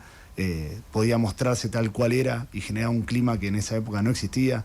Estaba súper de moda Tinelli con las cámaras ocultas, Pergolini, la estética del videoclip, el todo rápido, vale, pum, y sin ningún tipo de contenido, ¿no? No había contenido, no había política, si se quiere, en esos programas. Y Polo, sin hacer un programa político, ni mucho menos, tenía una bajada de línea desde qué lugar se paraba, y siempre se paraba al lado de la gente de pie, de los marginados, de los que eran burlados en la sociedad, y logró mostrar eso, imponer una mirada simplemente con esto, de un grupo de amigos, porque también es eso, también lo interesante del programa no es que era Polo solo con gente que trabajaba para él, sino que fue un grupo de amigos que se lanzaron a hacer un programa de televisión sin tener idea de lo que era hacer un programa de televisión, y por eso fue tan maravilloso. Claro, ahí está Patán Rajendorfer, Pablo de Santis, que escribe algo acá en el libro. A Patán Rajendorfer en alguna de los aniversarios lo leí, digamos, planteando que después se quiso repetir el formato, pero en realidad Polo Secchi no legó un formato, sino que creó un clima y creía muchas más cosas que un formato que después se quería repetir, ¿no? Hay algo de eso, ¿no? Sí, porque se intentó, digamos, el caso Juan Castro, Gastón Paul, se intentaron hacer programas, entre comillas, sobre marginalidad o lugares así sórdidos. Pero Polo, obviamente, que hay seres como Polo Secchi que son únicos, que tienen una manera de contar y de narrar y de vincularse con la gente que no se repite. Y por fuera de eso, también eso es la importancia. Ahí estaba, por ejemplo, Rajendorfer, que era un periodista de gráfica, pero que conocía mucho del universo de las cárceles, el universo de gente que además tenía vínculos por fuera de su trabajo y le hacía determinadas veces hacer favores, hacer notas para alguna movida de penal. Y todo ese espíritu de militancia de los 80, de Polo militaba en el PC, era un universo en el cual a calle Corrientes se cruzaban todos los intelectuales más interesantes del país, y eso se nota en los programas, a pesar de que específicamente no hablara de la militancia, aunque algunos programas sí lo hacía específicamente, pero había una ideología atrás que hacía que el programa sea bello, respetado, interesante. Los textos de Pablo de Santis que escribían con Polo era literatura en la televisión, una televisión completamente a contramano, pero uno de los primeros, y si se quiere también uno de los últimos espacios en los cuales descansar en ver un programa y eso, juntarse a ver el programa, disfrutar, ver cómo había muchas historias interesantes en gente que quizás era, no sé, llamada lumpen si se quiere en esos momentos, pero que tenían algo para contar. Y bueno, Polo fue haciendo un camino súper interesante en eso, y la verdad que nos encantó poder investigar sobre su vida y además darnos cuenta de que no claudicaba las cosas, porque uno cuando empieza a investigar determinados personajes pueden ser muy buenos haciendo un programa de televisión, pero después puertas adentro era de otra manera. Y bueno, toda la gente con la cual trabajamos, investigamos, nos devolvió un Polo todavía muchísimo más grande del que imaginábamos. Están escuchando a Ignacio Portela, estamos hablando sobre el libro, estamos aprovechando la veda para hablar de cosas importantes, de lo que nos gusta. Nos dieron la oportunidad. Después tendremos que volver a la política, así que nos dio la oportunidad, gracias a esta veda medio trucha que hay. Estamos hablando del libro Polo, El Buscador. ¿Celes? No, sí, estaba pensando en esto en el programa del otro lado, o sea, por esto que decías del clima, porque hoy a lo mejor hay como una imagen o hay un poco una ficción de que en los medios puede hablar cualquiera, de que se le da voces a todos, y en realidad si vos ves las entrevistas que hacía Polo Secchi en El Otro Lado, Sí. o sea, hoy no puedes encontrarte con nada que se parezca a eso, porque siempre hay o una mirada condescendiente o hay una bajada de línea de, o sea, de que esto se muestra como lo sórdido, lo marginal. No, y te quería preguntar, o sea, ¿qué conexión había con, o sea, con eso que se vio en la tele, que quizás fue lo más masivo para un público más masivo, con su pasado más en el periodismo gráfico, lo que había sido Diario Sur, si no me equivoco, o incluso Radiolandia, que él trabajó en un momento? Sí, no sé si en los programas en sí logró tener algo. Hay un cambio de polo cuando deja de militar, de decir quiero intentar dejar de convencer para escuchar, y el programa básicamente tiene eso. El programa se escuchaba, hemos recorrido después presentando el libro, gente que no estaba ligada ni a la política ni mucho menos, salía en un canal, imagínate, en Canal 7 a la noche, a veces los lunes, a veces otros días. Y lo que logró Polo no, digamos, directamente no estaba ligado al periodismo. Es como que decían que ellos hacían una especie de antiperiodismo porque era sentarse delante de personas. Por ejemplo, había, no sé, una temática que era sobre los ciegos. Entonces, entrevistar a personas sin visibilidad y que te expliquen, no sé, qué eran los sueños. Y vos decís, eso periodísticamente, ideológicamente no tiene nada que ver, pero bueno, era como mostrar espacios distintos o la gente que buscaba oro en las cloacas. Bueno, hay todos universos. Los buscadores de oro, claro. Exactamente, sí. Pero hay todos universos atrás que de la manera que tenía, me parece que la estética periodística de Polo era esta idea de saber preguntar escuchando. Saber quedarse callado, saber elegir ser él como, además ser un tipo fachero, como que todo el mundo decía como podía tener tranquilamente un programa y ser como el personaje principal, y Polo elegía ponerse un costado. Es ahí, me parece, que como el aporte mayor, y obviamente que muy cuidado y con un laburo atrás, que para hacer un programa de 1 hora, de 45 minutos, estaban quizás 8 horas de entrevistas. Eran como cosas que te dicen los que trabajaron con ellos, insólitas, que no se volverían a repetir, pero que se hacían con una pasión que valía la pena. Claro. Dialogando con lo que vos planteás, me recuerdo uno de los programas en la que habla con un chico que era transformista y se preparaba para el carnaval transformista, así se definía, se preparaba para el carnaval, y Polo le preguntaba si dice, me encantaría que el carnaval dure 3 meses, porque a mí me dura una semana, estoy todo el año. Y dice, pero bueno, ¿te gustaría, que es una pregunta que hay que hacerla en ese momento, estar todo el año vestido como vos quieras? No esperar al carnaval. No, me gustaría el carnaval. Hasta después dijo, mira, para estar vestido como quiera tengo que tener guita.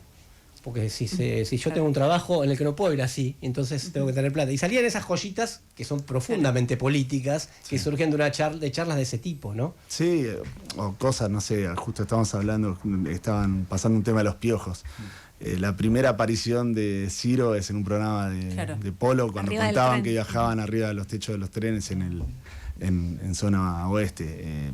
Había eso, y vos escuchás esa entrevista, y era gente que viajaba arriba del tren, qué vértigo sentían, y bueno, te contaba qué ocurría ahí, o cosas así como súper, si se quiere, desconocidas, y después, no sé, te apareció un personaje de esa manera, o programas, no sé, con Pocho la Pantera, hechos así como muy interesantes sobre la cumbia desde un lugar de no ir a buscar esto de cuál es el problema de la cumbia, el consumo, el quilombo, ¿no? Sino las salas de ensayo, los músicos que eran completamente desconocidos, cuáles eran sus aspiraciones. Era eso, como buscar esto. El programa, justamente, el otro lado, buscaba como el otro lado de las cosas en las cuales estaban. Estamos hablando con Ignacio Portela sobre el libro Polo, el buscador, de Editorial Sudestada. El libro ya tiene unos cuantos años, pero búsquenlo porque vale la pena. No, pensando en esto de lo que decías de Ciro, que también había visto en un documental, y a él le gustaba mucho Ciro, esta mezcla también que había entre el mundo del periodismo, el mundo de la cultura, desde viajar en el techo del tren, compartir las noches en la calle Corrientes, también me da la impresión de que él tenía un registro, o buscaba un registro distinto de una sociedad en la que se mezclaban mucho más las cosas de lo que quizás está mezclado hoy, además de que está mucho más restringido también el acceso a la cultura, o a lo mejor se mezclan menos esos mundos y simplemente es ese problema, pero como que hay menos, hay menos, no sé si hay menos periodistas con inquietudes así, o hay menos espacios para periodistas quizás como Polo, o que tendrían ese potencial. Sí, es como que está todo un poco más atomizado y estamos todos más encajonados, me parece. Ese programa es un programa que te muestra la libertad de hacer algo que te guste, porque lo concreto es eso. Vos ves son casi 80 programas y tienen temáticas que no es que tienen una lógica, entre comillas, sino que son programas que dijeron, che, vamos a hacer esto, dale, hagámoslo. Alguien en algún momento dijo, hay que rastrear a los titanes en el ring, digamos, que es como una cosa... Y no es que habla solamente de Karagian, sino que va con el Ancho Peuchele, te muestra cómo entrenan, todo ese universo, cómo lo vivían en los productores, la gente que estaba atrás de cámaras. Y Polo fue haciendo ese camino justo con su gente y fue completamente cambiando y mostrando cosas completamente distintas.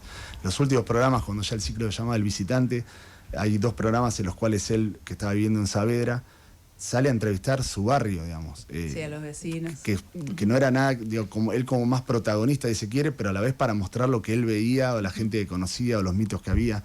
Y claramente ahí te das cuenta de eso. Una persona, cuando vos tenés una militancia, una preparación atrás, cuando salía a entrevistar, nunca pifiaba, nunca tiraba frases para él quedar como piola y que los demás sean unos desubicados.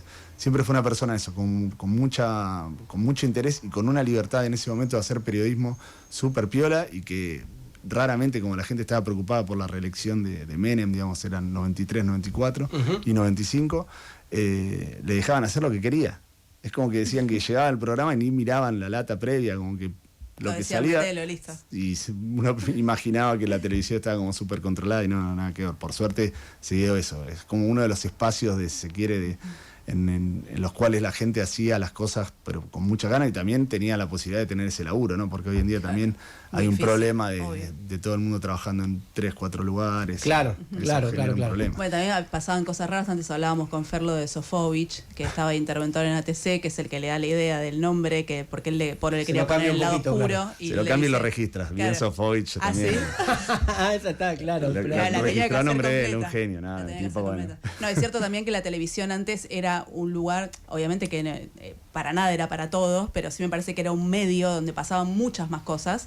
Entonces tenías como más posibilidades de encontrarte con algo así, que igual era raro, o sea, era una rara avis en la televisión, el programa de Polo Secchi, pero sí había como mucha oferta. De hecho, veía en el documental de Polo Secchi que el que presenta en la primera emisión es Gasalla, que también llegó a la televisión, también siendo él mismo una cosa extraña. Claro. Sus influencias, digamos, que ustedes que lo tuvieran, digamos, si tuvieran que tomar sus referencias, digamos, ¿qué referencias tomaba, ¿no? Uno lo puede vincular a mucho periodismo, sobre todo periodismo de los años 60, los años 70, en otra época. Quizás si es que ellos narraban la revolución, te narraba lo que dejaba el menemismo, ¿no? Pero, ¿cuáles eran? Bueno, el libro, que obviamente está hecho con Hugo, como vos mencionaste, falleció hace un poquito más de 4 años por un tema cardíaco que se fue muy de repente. Hugo tenía una militancia y una lectura muchísimo más grande de la que tenía yo en ese momento.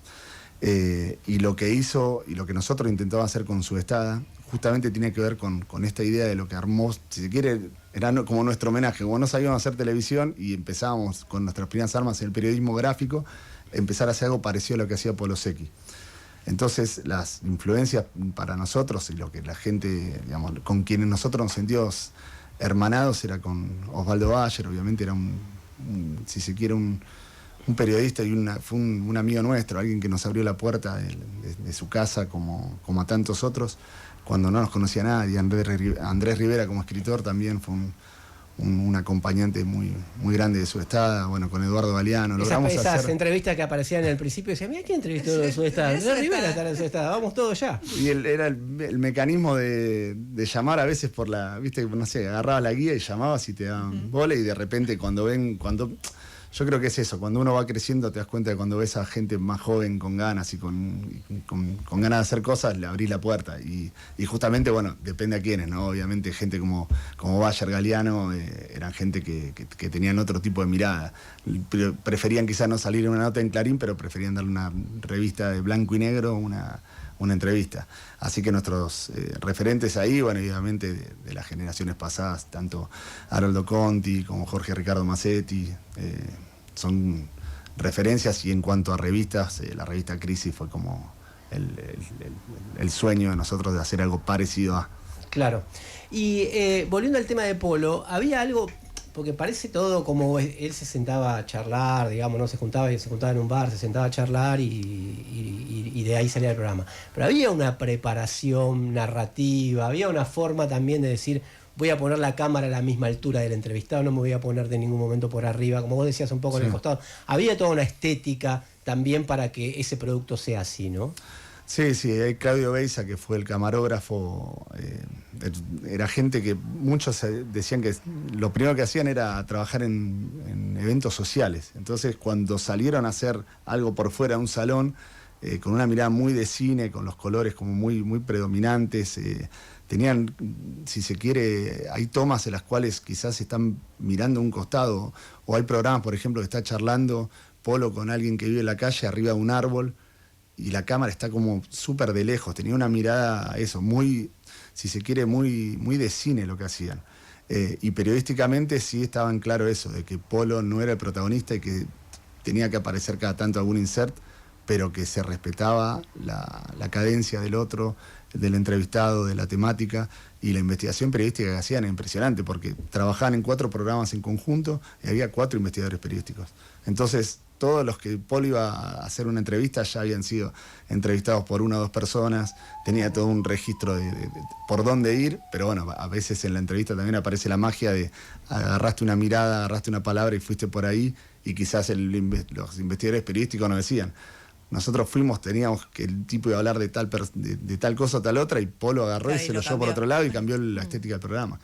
Pero sí, tenían eso, tenían un guión de qué contar. Y hay algo de influencia del policial, esto se lo escuché también a Rajendorfer, que tiene amplia experiencia en eso, ¿no? Y él mismo, que era como un contador de historia, un buscador, como le pone usted en el libro, que tiene un poco ese tono, ¿no?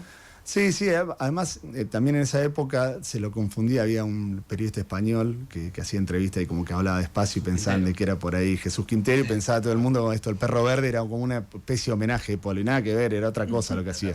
Sí tiene que ver con lo policial, pero por los temas que abordaba para mí también. Claro. Era muy fana de la novela negra y de los policiales, pero como que, si se quiere, ese género, esa manera de contar era también en los ambientes donde estaba, que eran ambientes que estaban completamente ocultos para la cara de la mayoría de las sociedades, porque la televisión en ese momento se ocupaba de otras cosas. Y tampoco había esto, no existían redes sociales, celulares donde te mostraban qué pasaba, eran como temas ocultos. Claro, quedabas completamente al margen, o sea, es verdad, o sea, la mayoría estaba al margen de la tele. Eran los márgenes, era la entrevista en los márgenes, que no por ser margen era algo delictivo, pero simplemente los márgenes.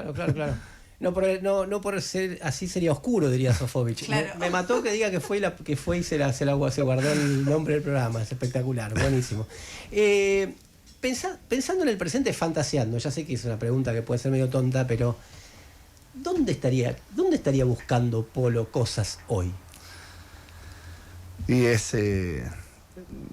claramente son suposiciones y no la vamos a pegar, pero no sé si estaría con una cuestión de esto de buscar distintas plataformas como hoy en día, el streaming o otro tipo de cosas, sino que lo vería más para el lado del cine, pero por esta perspectiva de lo que él fue viendo y lo que fue logrando hacer con eso, con su mirada y con el escuchar. Me parece que sería más para ese lado. También podría estar conduciendo programas, porque como te decía, tenía una manera de llegar a la gente como muy, muy cercana y le salía muy fácil en ese sentido. Pero yo lo vería más para ese lado, para el lado de investigaciones periodísticas y ligado más a un universo de cine que vaya de un lado y del otro.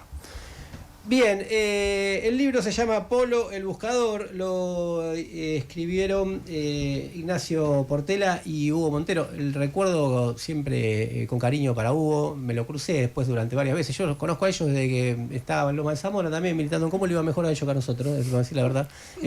Pero bueno, eran de una agrupación independiente, que hay que aclarar todo ahora, porque a independiente de izquierda, porque antes vos decías independiente y sabías que estabas hablando que era una agrupación independiente de izquierda. En esta época, es que no era partidaria. En esta época, salía un partido. En esta época, independiente no quiere decir lo que hoy se puede suponer. Y bueno, y ahí lanzaron La aventura de su estada, y bueno, todos lo seguimos, obviamente. Vayan a buscar el libro, si lo pueden ver acá. Y Nacho, te agradecemos este ratito. Bueno, gracias de nuevo por el espacio, por charlar de estos temas que a veces no están fuera de la coyuntura, pero que sirven. Y felicitaciones por el programa, porque en serio que es súper importante que desde una mirada izquierda sea una mirada amplia, y la verdad que me encanta, como te decía, el programa lo escucho todos los sábados, y es súper importante que las miradas de izquierda sean cada vez más populares y cada vez más masivas, y esto es un gran aporte, y lo que hacía Polo también era, me parece, un puente hacia eso, así que agradecer el espacio y bueno, recordar como siempre, decías ahí a Hugo, que es un referente hoy en día que se nos fue, pero que siempre está pendiente y está presente en todos los días lo que hacemos con Sudestada. Seguimos hasta las 14. I'm Eleanor Rigby. I picked up the rice in the church where the weddings had been. Yeah. I'm Eleanor Rigby. I'm keeping my face in a jar by the door. You wanna know what is it for? Well, all the lonely people. Where do they all come from? All the lonely people. Where do they all belong? Father McKenzie, write no words to a sermon that no one will hear. No one comes near. Look at him working, donning his socks in the night. What does he care? Yeah, all the lonely people. Where do they all come from? All the lonely people. Where do they all belong?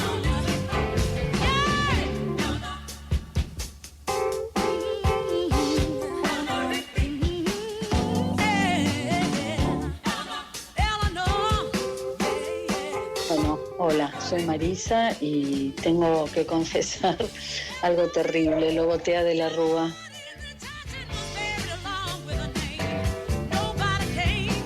Hola gente del Círculo Rojo, yo lo voté a Chacho Álvarez, todo el resto que están diciendo es de pecho, cada vez que me acuerdo me pego en la mano.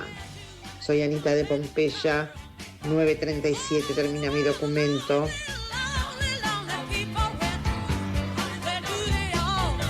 Hola, sí, buen día, mi nombre es María. Si bien vivo en Buenos Aires, nací en un pueblo del interior, partido de San Pedro, y en una época, las mesas, apenas empecé a votar, se diferenciaban entre mujeres y varones. Y también me pasó algo parecido a lo que comentó alguien que llamó, que dijo que, vio una boleta del Partido Humanista, en mi caso vi una boleta de Pino Solanas y dije, creo que es un buen director de cine y lo voy a votar. Entonces, después, en el canal de cable local, estaban pasando el resultado de las elecciones mesa por mesa, y en un momento dicen mi mesa, que era la mesa número 65 de este pueblo, de la escuela número 22,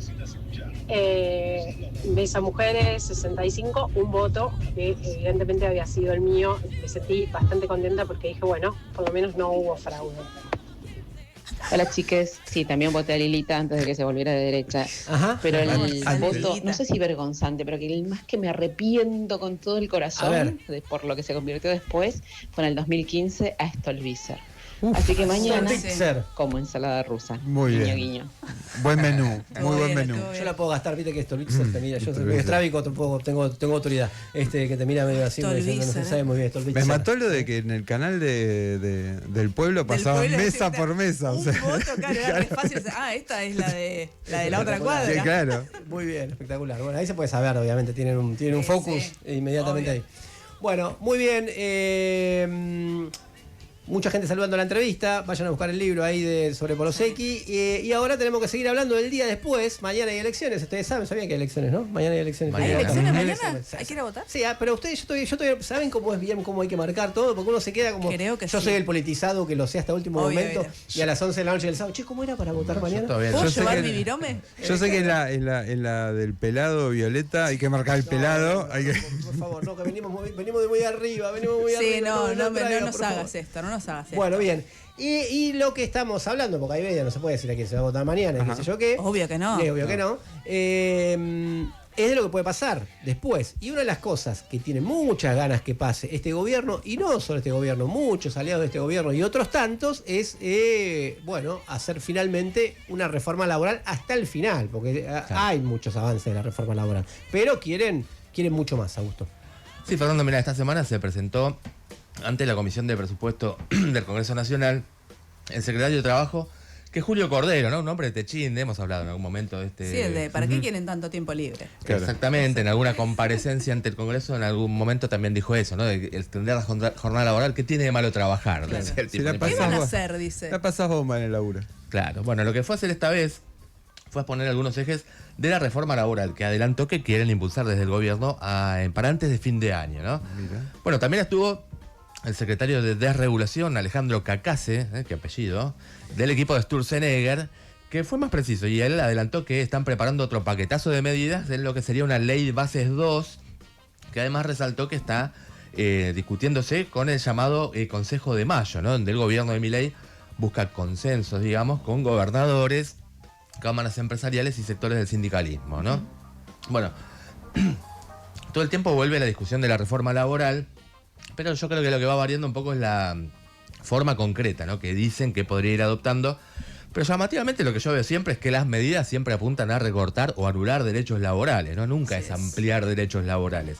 O acortar la jornada laboral. Por ejemplo, eso, ¿no? De hecho, corrió el rumor del punto de extender la jornada laboral a 13 horas, Mira. algo que está inspirado en el modelo griego, ¿no? Como el modelo griego donde hay huelgas contra la jornada de 13 horas. Hay huelgas generales, en las últimas semanas hubo huelgas muy importantes, huelgas generales contra la jornada de 13 horas, porque los trabajadores dicen, no nos aguantamos más seguir así. Hay una trampa en ese debate que tuvo en esta radio también, ¿no? Perdóname, Augusto, que que reforma laboral dice, pero ¿cómo? ¿Vos no opinás que hay que hacer cambios porque hay cambios tecnológicos? Y obviamente que hay que hacer cambios, pero no se le puede llamar reforma laboral o flexibilidad laboral, porque es lo mismo que me digas, sí, pero yo quiero una flexibilidad. ¿Por qué no pensás en una flexibilización laboral buena para los trabajadores? No. Claro. Lo que está en agenda es otra discusión. En todo caso, llamémoslo de otra manera, reparto las horas de trabajo, pero no entremos en el terreno en el que ellos te dicen, ya me reconociste entonces, bueno, avancemos. Claro, supuestamente, digamos, todo esto como que apunta a optimizar la productividad, ¿no? Y también, por ejemplo, entre otras cosas, está la cuestión de eliminar indemnizaciones, no pagar más horas extras y cambiarlas por esto del banco de horas, ¿no? Donde vos, si haces horas extras, después te la compensarían cuando la empresa te diga, pues tampoco es que es tan libre.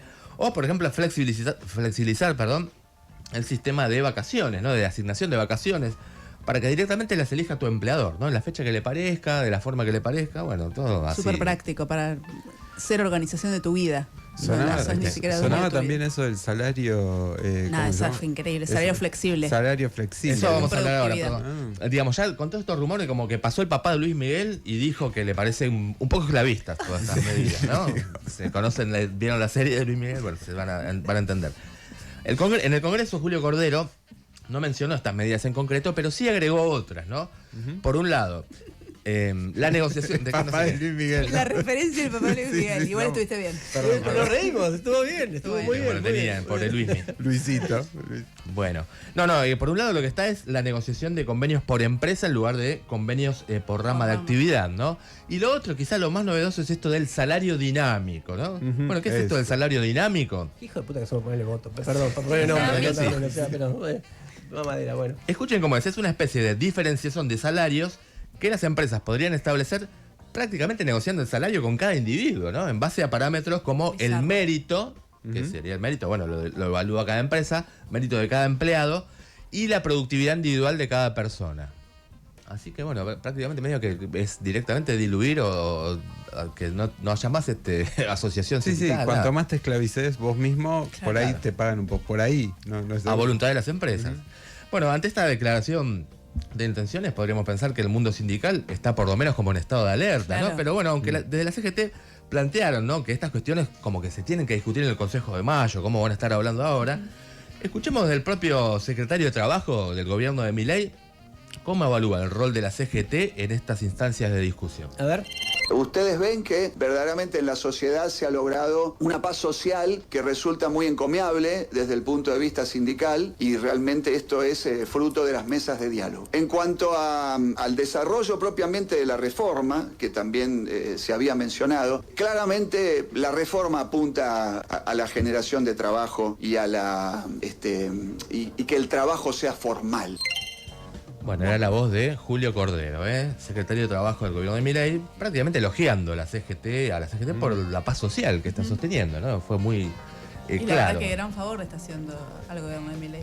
Bueno, una CGT además que junto con Axel Kicillof, que tal vez la principal figura del peronismo agrupado ahora en la coalición Fuerza Patria, este lunes homenajeó a José Ignacio Rucci, ¿no? Un ícono de la derecha sindical peronista de los años 70, que organizó la masacre de Ezeiza, podríamos decir, contra el ala izquierda del movimiento peronista, y que fue precursor de la AAA, por lo menos promoviendo patotas criminales contra el activismo obrero y de izquierda en aquellos años 70, ¿no?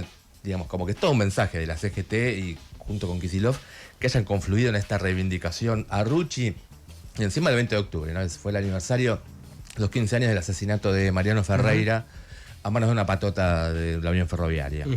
Bueno, un poco algo dice esto, ¿no? Pero bueno, volviendo a la cuestión de la reforma laboral, ¿por qué tanta insistencia en anunciarla antes de que se configure el escenario político después de las elecciones nacionales, ¿no? Que se van a celebrar mañana? Bueno, ahí está la sombra del Fondo Monetario Internacional, ¿no? Porque tiñe toda esta discusión. Hace 10 días, este organismo en su asamblea anual destacó las reformas que está impulsando Milei, pero consideró que todavía faltan esfuerzos adicionales, ¿no? Una reforma tributaria y una reforma laboral.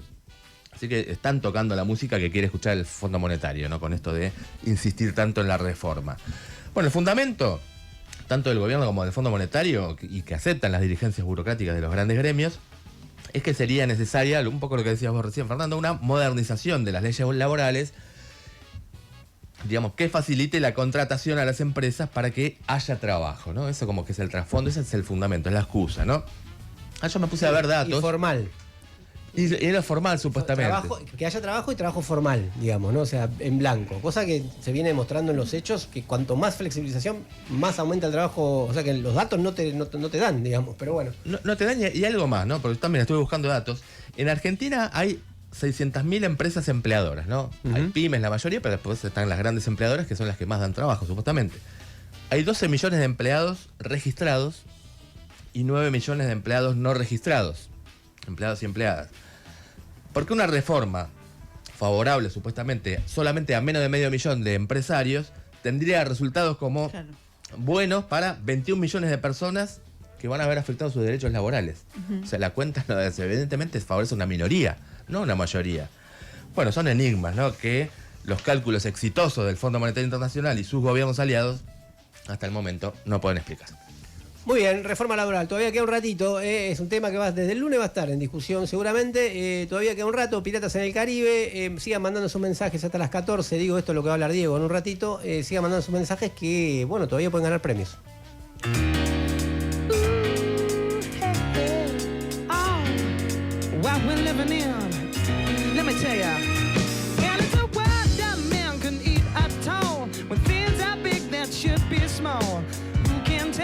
What magic spells we'll be doing for us, and I'm giving up my love to this world, only to be told I can't see, I can't breathe, no, my will be, and nothing's gonna change the way we live, cause we can always take but never give, and now the things are changing for the worse. See, wow, it's a crazy world we're living in, and I just can't see that half of us immersed in sin is all we have to give these futures made of virtual insanity. Now always seem to be governed by this love we have for useless twisting of that new technology. Oh, now there is no sound, but we all live underground, and I'm thinking what a mess we're in.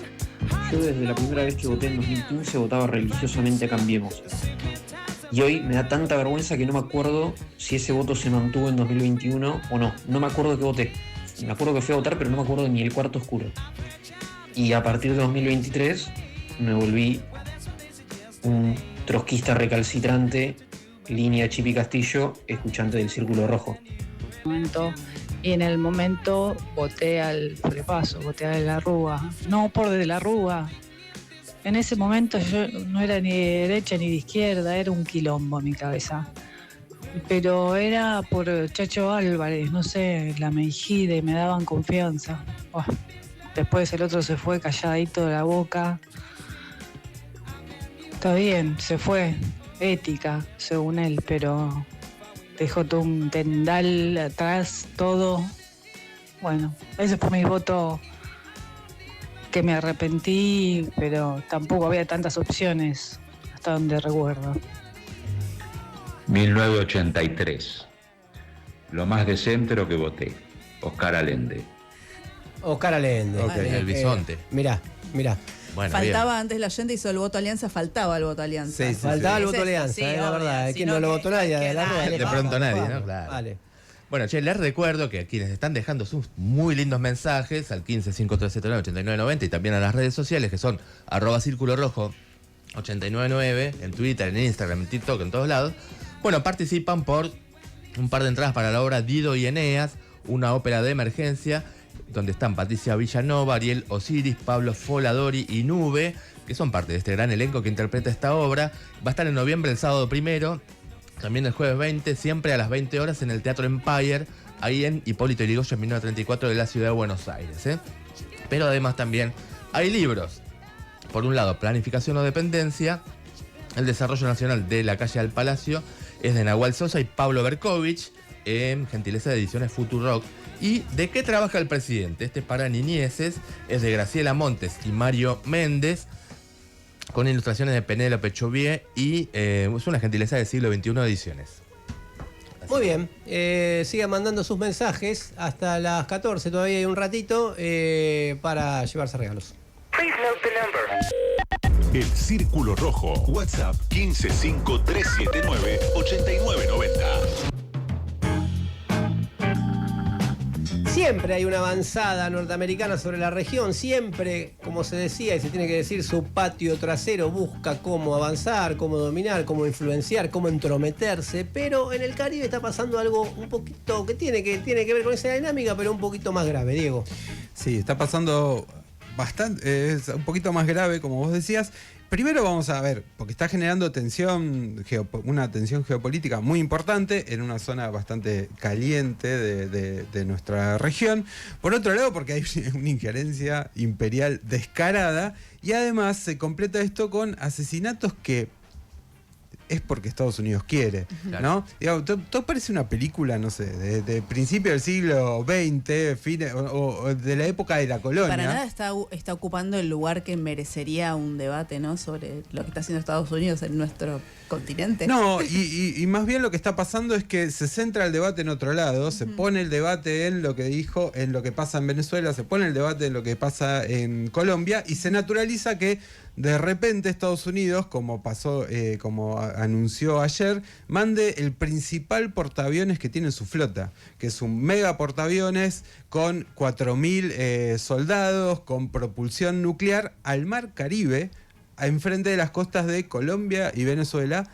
¿Con qué excusa? La excusa de vamos a combatir el narcotráfico. O sea, si lo vemos, si uno mira, no tiene dimensión mandar parte del Comando Sur, mandar el principal portaaviones para combatir el narcotráfico, que hasta ahora lo único que dio como resultado es hundir, no sé, algunas lanchas, ¿no? Con un agregado que me parece que es importante, que es la ejecución sumaria, porque a las tropas de Estados Unidos le parece que hay que asesinar gente. Desde Colombia, desde Venezuela, dijeron que eran pescadores, cosa que puede ser probablemente porque eran lanchas muy chiquitas que no se sabía qué transportaban. Estados Unidos lo muestra como atacamos acá, y ponen las imágenes con los drones, etcétera, atacamos acá a traficantes. ¿Quién puede chequear eso? ¿Quién lo puede comprobar? Nadie. Estados Unidos hace lo que quiere, puede matar al que quiere en el Mar Caribe. Que aparte sin ninguna investigación, sin nada, sin nada. Una ejecución sumaria, decisión del que está comandando ahí las tropas, que es algo que además estamos hablando del Mar Caribe, que no es territorio estadounidense. Claro. Aunque ellos quieran, aunque ellos piensen que sí, no es territorio estadounidense. A ver, lo que se está dando ahí es estamos viendo una intervención descarada de Estados Unidos, una provocación, porque todo esto se da en las costas de Venezuela, muy cerca a ver, tengamos en cuenta que la gran parte de las costas venezolanas es el Caribe Sur, por ahí le suena la canción de Man Ray, bueno, esas playas muy bonitas son las costas venezolanas, y una parte de lo que es la costa colombiana, la costa que da sobre el Caribe, hay una playa muy conocida, que se me fue el nombre. ¿Santa Marta? Creo que sí. Por ahí. Pero todo este cúmulo de tropas está ahí. No, por el Carlos Vives. Bueno, muy bien, puede ser. A ver, ¿con qué se complementa esto como para que tenga un poquito más de peso? Con que una mujer que ganó el Premio Nobel de la Paz, María Corina Machado, que es la principal líder de la oposición de derecha venezolana, hace unos meses decía, ojalá venga a Estados Unidos, intervenga en Venezuela y nos libere, entre comillas, que estaba pidiendo directamente, la que le dieron el Premio Nobel de la Paz, estaba pidiendo directamente una intervención militar de Estados Unidos en Venezuela, y es algo con lo que Donald Trump viene jugando cada vez que puede. Si eso no es una luz verde, ¿qué es, no? Por eso le dice permanentemente al gobierno de Nicolás Maduro que son todos narcos. O sea, vean este detalle, se usa mucho el tema del narco. Le llegó a decir a Gustavo Petro, presidente de Colombia, que dijo, che, no pueden estar matando colombianos en nuestra costa como si nada. Le dijo, es un presidente que apoya al narco. Todo incomprobable, un mensaje desde el país donde más se consume lo que drogas. Las principales redes de narcotráfico es en Estados Unidos. Donde entran, salen como quieren. Es el nuevo, son todos terroristas, ¿no? Son todos terroristas. Esta región. Bueno, en parte vuelve también un discurso que se utilizó mucho durante los 90 del combate contra el narco para tener tropas norteamericanas en todo lo que es Centroamérica. Entonces, este contexto, obviamente, a ver, ¿no? La acusación de Maduro, de Trump contra Maduro, no niega que el gobierno venezolano es un gobierno que está ahí por un fraude que hicieron gigante y que viene además, como ya relatamos en alguna columna, pasando un ajuste bastante duro sobre la población venezolana, pero eso no quita que Estados Unidos, no quiere decir que Estados Unidos puede ir con un portaaviones y decirte, hola, ¿qué tal entro? En todo caso del pueblo de Venezuela con su gobierno. O hacer lo que habilitó Trump estos días, que es que la CIA pueda hacer intervenciones dentro de Venezuela. No va a salir nada bueno de ahí. Ojo, hay un dato que a mí me pareció muy interesante, lo estaba leyendo ayer en The New York Times, que es que esta política de Trump le está trayendo algunos problemitas internos. Ya tiene el problema con los farmers y los agricultores por el apoyo a Argentina, pero, por ejemplo, Steve Bannon, uno de los principales ideólogos del movimiento del MAGA, Make America Great Again, y de la ultraderecha internacional, salió a decir que lo estaba decepcionando esta política y que le parecía que era un neocom 3.0. ¿Qué quiere decir neocom 3.0? Son los neoconservadores, es decir, esos que con Bush, Reagan, intervenían en cualquier lugar del mundo y se metían en una guerra, no se sabe muy bien de dónde. De hecho, apuntan a Marco Rubio, que es el secretario de Seguridad de Estados Unidos, que dice, este tipo es un neoconservador que nos quiere meter en una guerra y no sabemos dónde terminamos. Que un poco va a contramano de la promesa de Trump de que nosotros nos vamos a ocupar de lo nuestro. Claro. Sobre todo la primera presidencia. Los demócratas eran guerreristas totales. Sí, él dijo, vamos a terminar con las guerras que hay, no nos vamos a meter más, que también responde a una aspiración de un sector de la derecha de Estados Unidos, que es, preocupémonos de nuestros problemas, más bien una especie de aislacionismo relativo, pero que es, basta de intervenir en todo el mundo. Y basta de gastar no sé cuánto. Eso, claro. De hecho, Donald Trump viene diciendo, yo soluciono la guerra en Medio Oriente, yo soluciono la guerra en Ucrania. Él se está metiendo, está al borde de una situación muy crítica que es parte de un panorama más general, ¿no? En la región, que es, en Brasil, apoyar a Jair Bolsonaro y si no lo liberan, le impone aranceles a Brasil. En Argentina, bueno, lo que ya conocemos, financiar con el Tesoro yanqui que Milei llegue a las elecciones más o menos como pueda, pero por otro lado es atacar esto de hostigar en Venezuela, atacar al presidente colombiano, que es una especie de reconfigurar lo que alguna vez, por ahí en los libros de historia conocemos, esto de la doctrina Monroe, de América para los americanos, es esta disputa geopolítica más grande en donde Estados Unidos quiere retomar su influencia, sacar a China, que ganó mucha influencia en los últimos años, y entonces va apuntándose aliados y enemigos en este juego muy border, ¿no? Porque lo que puede pasar en Venezuela puede terminar en un desastre. Estamos ahí porque no es una pavada, hay una cantidad de tropas estadounidenses muy grande, y me parece que otros casos de ese tipo de menor envergadura le costaron carísimo, digamos, así que de este tipo de intervención. Estamos en una jugada muy grande con una intervención de Estados Unidos muy importante, y me parece que en nuestro país tenerlo en cuenta en esto de que cada vez nos quieren llevar más a ser una especie de colonia norteamericana, estadounidense, me parece que es importante agarrar este tema, ponerlo en foco y decir claramente que no tiene que haber intervención estadounidense en suelo latinoamericano.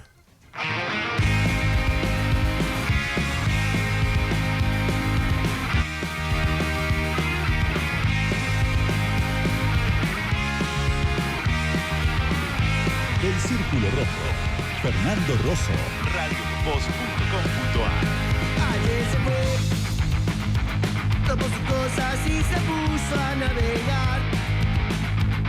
Una camisa, un pantalón vaquero y una canción, ¿dónde irá? Se despidió y decidió batirse duelo con el mar y recorrer el mundo en su velero y navegar, y navegar, y se marchó de su barco, le llamó libertad, y en el cielo descubrió gaviotas, dibujó estelas en el mar. Faltan casi 10 minutos para las 2 de la tarde, queda un ratito del Círculo Rojo, mientras escuchamos a 2 minutos haciendo la versión de un velero llamado Libertad de Perales, es de los míos. Qué temazo, qué buena versión. Espectacular versión, me encantó. Lo que queremos escuchar ahora es lo que nos están contando ustedes de aquellos votos vergonzantes que tuvieron, todos tuvimos, a ver. Círculo Rojo, mi voto inconfesable fue 1999, la primera vez que voté a el doctor Cavallo, fue antes del 2001, 2 años antes. Mauricio de Microcentro. Está bien, duro. ¿Qué va a hacer Mauricio? Está bien, a todos nos pasa. Hace años, por estar en contra, voté a Bordón. Mira. Vaya a ser que es de la vida el pobre tipo. José Octavio Bordón. Vamos por el libro 523, Ricardo. Ricardo el Salvaje. Che, un abrazo grande, y un abrazo grande a la gente de Otra Noche Tarde, que anda haciendo fiestas, buena onda, Nico Pfeiffer.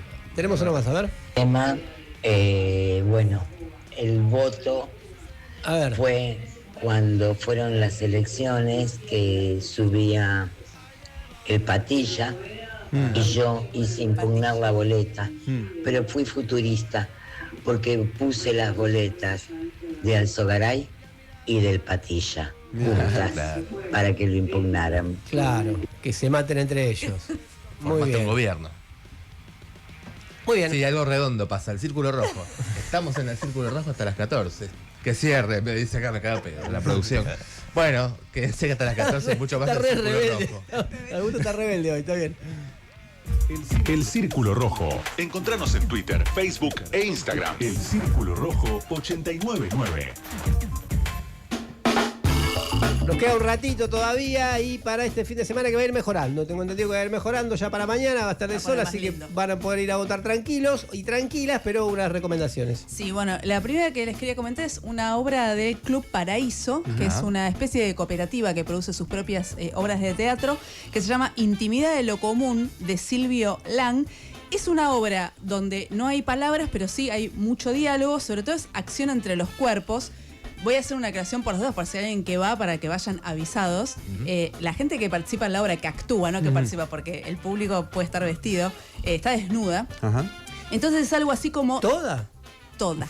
Mira. Toda. Es algo así como todo lo que puede hacer un cuerpo sin ningún tipo de mediación. O sea, sin la ropa, pero también, o sea, sin palabras, sin nada. Qué vínculos se arman, también cómo se ocupan los espacios. Tiene una cosa súper interesante, es como que si no sabes mucho de qué se trata, empezás, es un poco rara, Pero después, la verdad es que te vas pensando un montón de cosas, que también hay algo que me gusta mucho del teatro, sobre todo en este momento de bombardeo constante todo el tiempo, de todas las redes sociales, Omega, que ir al teatro también es irte un poco de todo. Sí. Un rato, y eso es espectacular. Les decía, es una obra de Club Paraíso. Ya fui a ver varias de ellos. La última que había visto era Paz, que es un unipersonal de Laura Paredes, muy linda, que es como una comunidad de teatro. Les decía, parecía a la comunidad del Círculo Rojo. Ajá. Podríamos decir que vos pagás una suscripción, que es lo que sale una entrada de teatro, en realidad bastante menos que una entrada de teatro, porque el teatro hay entradas que están bastante caras, y con eso accedes como a una obra por mes. También tienen eventos, por ejemplo, con esta obra están haciendo ahora hasta mañana ¿cómo se llama? Intimidad de lo común. El 31 de octubre van a hacer algo que se llama el desmontaje, que es ellos cuando terminan cada obra, desmontan la obra y hay como una especie de charla y intercambio con actores, actrices, directoras, que me parece que está muy bueno porque es como es un paso más de ir al teatro. Ahora en noviembre preparan como que el artista, digamos, del mes va a ser Cintia Edul, que no sé si la conocen de nombre, pero ella es una obra hermosísima, se llama El Punto de Costura, que es una historia de su familia. Ahora va a ser otra sobre libros. Les decía, los encuentran en Instagram como Paraíso Club. Y ayer fui a ver otra obra de teatro que es completamente lo opuesto. Les decía, en Intimidad de lo común casi no hay palabras. En esta que fui a ver, la palabra es todo. Se llama Osvaldo Lamborghini, Obras Completas, primera parte. Obviamente se trata sobre la vida y la obra del escritor Osvaldo Lamborghini, que este año se cumplen 40 años de su muerte. Me enteré leyendo algunas cosas antes de ir a ver la obra. La dirección es de Ignacio Bartolone, actúan Hernán Franco, Juan Isola y Valentín Pelich. La obra está como bastante ordenada, destaca sobre todo los textos El Fiord y El Niño Proletario, pero recorre toda la producción de Lamborghini, un poco con su mirada, que era esto que él decía, que en realidad su obra era un continuo, o sea, era solamente un texto o era solamente una obra que se expresaba en diferentes formatos, y tiene también todo lo excesivo, ¿no?, de Lamborghini. Una cosa que me gustó mucho son como diferentes texturas, se podría decir, porque hay, música en vivo, están los actores, hay pantallas, hay imágenes, hay recitados al texto, está muy buena. Están los viernes en el Galpón de Guevara y las entradas las consiguen en Alternativa Teatral. Sumo una recomendación para mañana, para prepararse. Para mañana... dije, cuidado, ahí veo. No. Vayan y voten nada.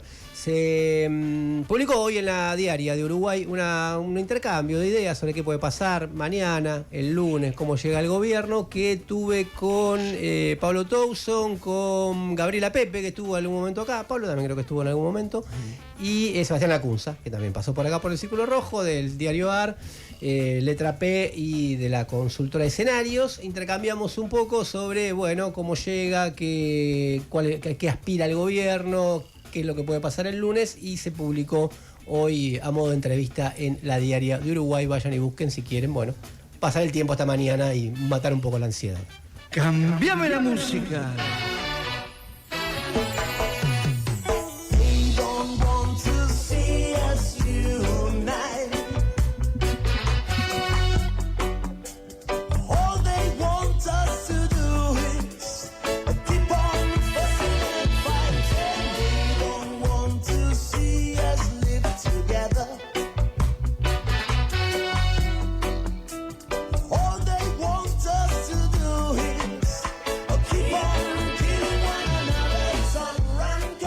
Cada tanto Augusto como que vuelve a su casa o a la casita de los viejos. ¿Esto es el punk o el reggae, Augusto? Claro, Fernando, sí. Aparte, esto es a modo de recomendación musical, porque lo que estamos escuchando ni siquiera es un clásico. Eso es lo que me parece destacable, porque es un tema de Bob Marley que está en el disco Survival, se llama Top Ranking, pero es una versión que está haciendo la banda argentina Los Guardianes de Gregory en el disco que recién lanzaron, que se llama Rey, que es Rodrigo Rey, el cantante, y Los Guardianes de Gregory. Son unos pibes, todos músicos argentinos que hace varios años que vienen tocando. La verdad que cada vez suenan mejor, y lo que hicieron ahora es un disco que se llama Tribute to the Legends, o sea, un tributo a las leyendas del reggae clásico, digamos, donde hacen versiones, aparte esta de Marley, hacen de Peter Tosh, Bunny Wailer, Barney Spears, Culture, Dennis Brown, Gregory Isaacs, Israel Vibration, Black Uhuru y Jacob Miller. Pero, insisto, no tiene, digamos, como una onda comercial de decir, vamos a hacer algo de Marley que la pega. No, es realmente un tributo a la esencia de ese reggae tradicional que nos influyó a muchos que nos gusta el género que venimos escuchando en los últimos 40, 30 años, ¿no? Que es un poco la escena que marcó al rey argentino. Los Guardianes de Gregory. Esto está en vinilo editado, obviamente, pero también lo pueden escuchar en todas las plataformas y la verdad que tiene un sonido impecable. Es un tributo realmente muy respetuoso y a la vez muy original, porque tampoco es que se toca textual tal como son las versiones. Incluso en algunos casos hacen versiones en castellano, lo cual está muy bueno. Así que esa es la recomendación para todo el público y le dedicamos a Diego Poni, que anduvo de cumpleaños. Me olvidé de saludarlo en persona, un fan del Círculo Rojo, lo saludamos por acá. Metiste 4 o 5 saludos en todo el programa. Sí. Lo que pasa es que yo no me doy cuenta, pero yo me doy cuenta. Me debo a mi público. Hoy fue el día. Hoy como que rompió el récord. Bueno, perfecto. Pero bueno. Perfecto, está muy bien. Ahora le contamos quién se va a llevar regalitos y vamos a hacer el cierre. Dale.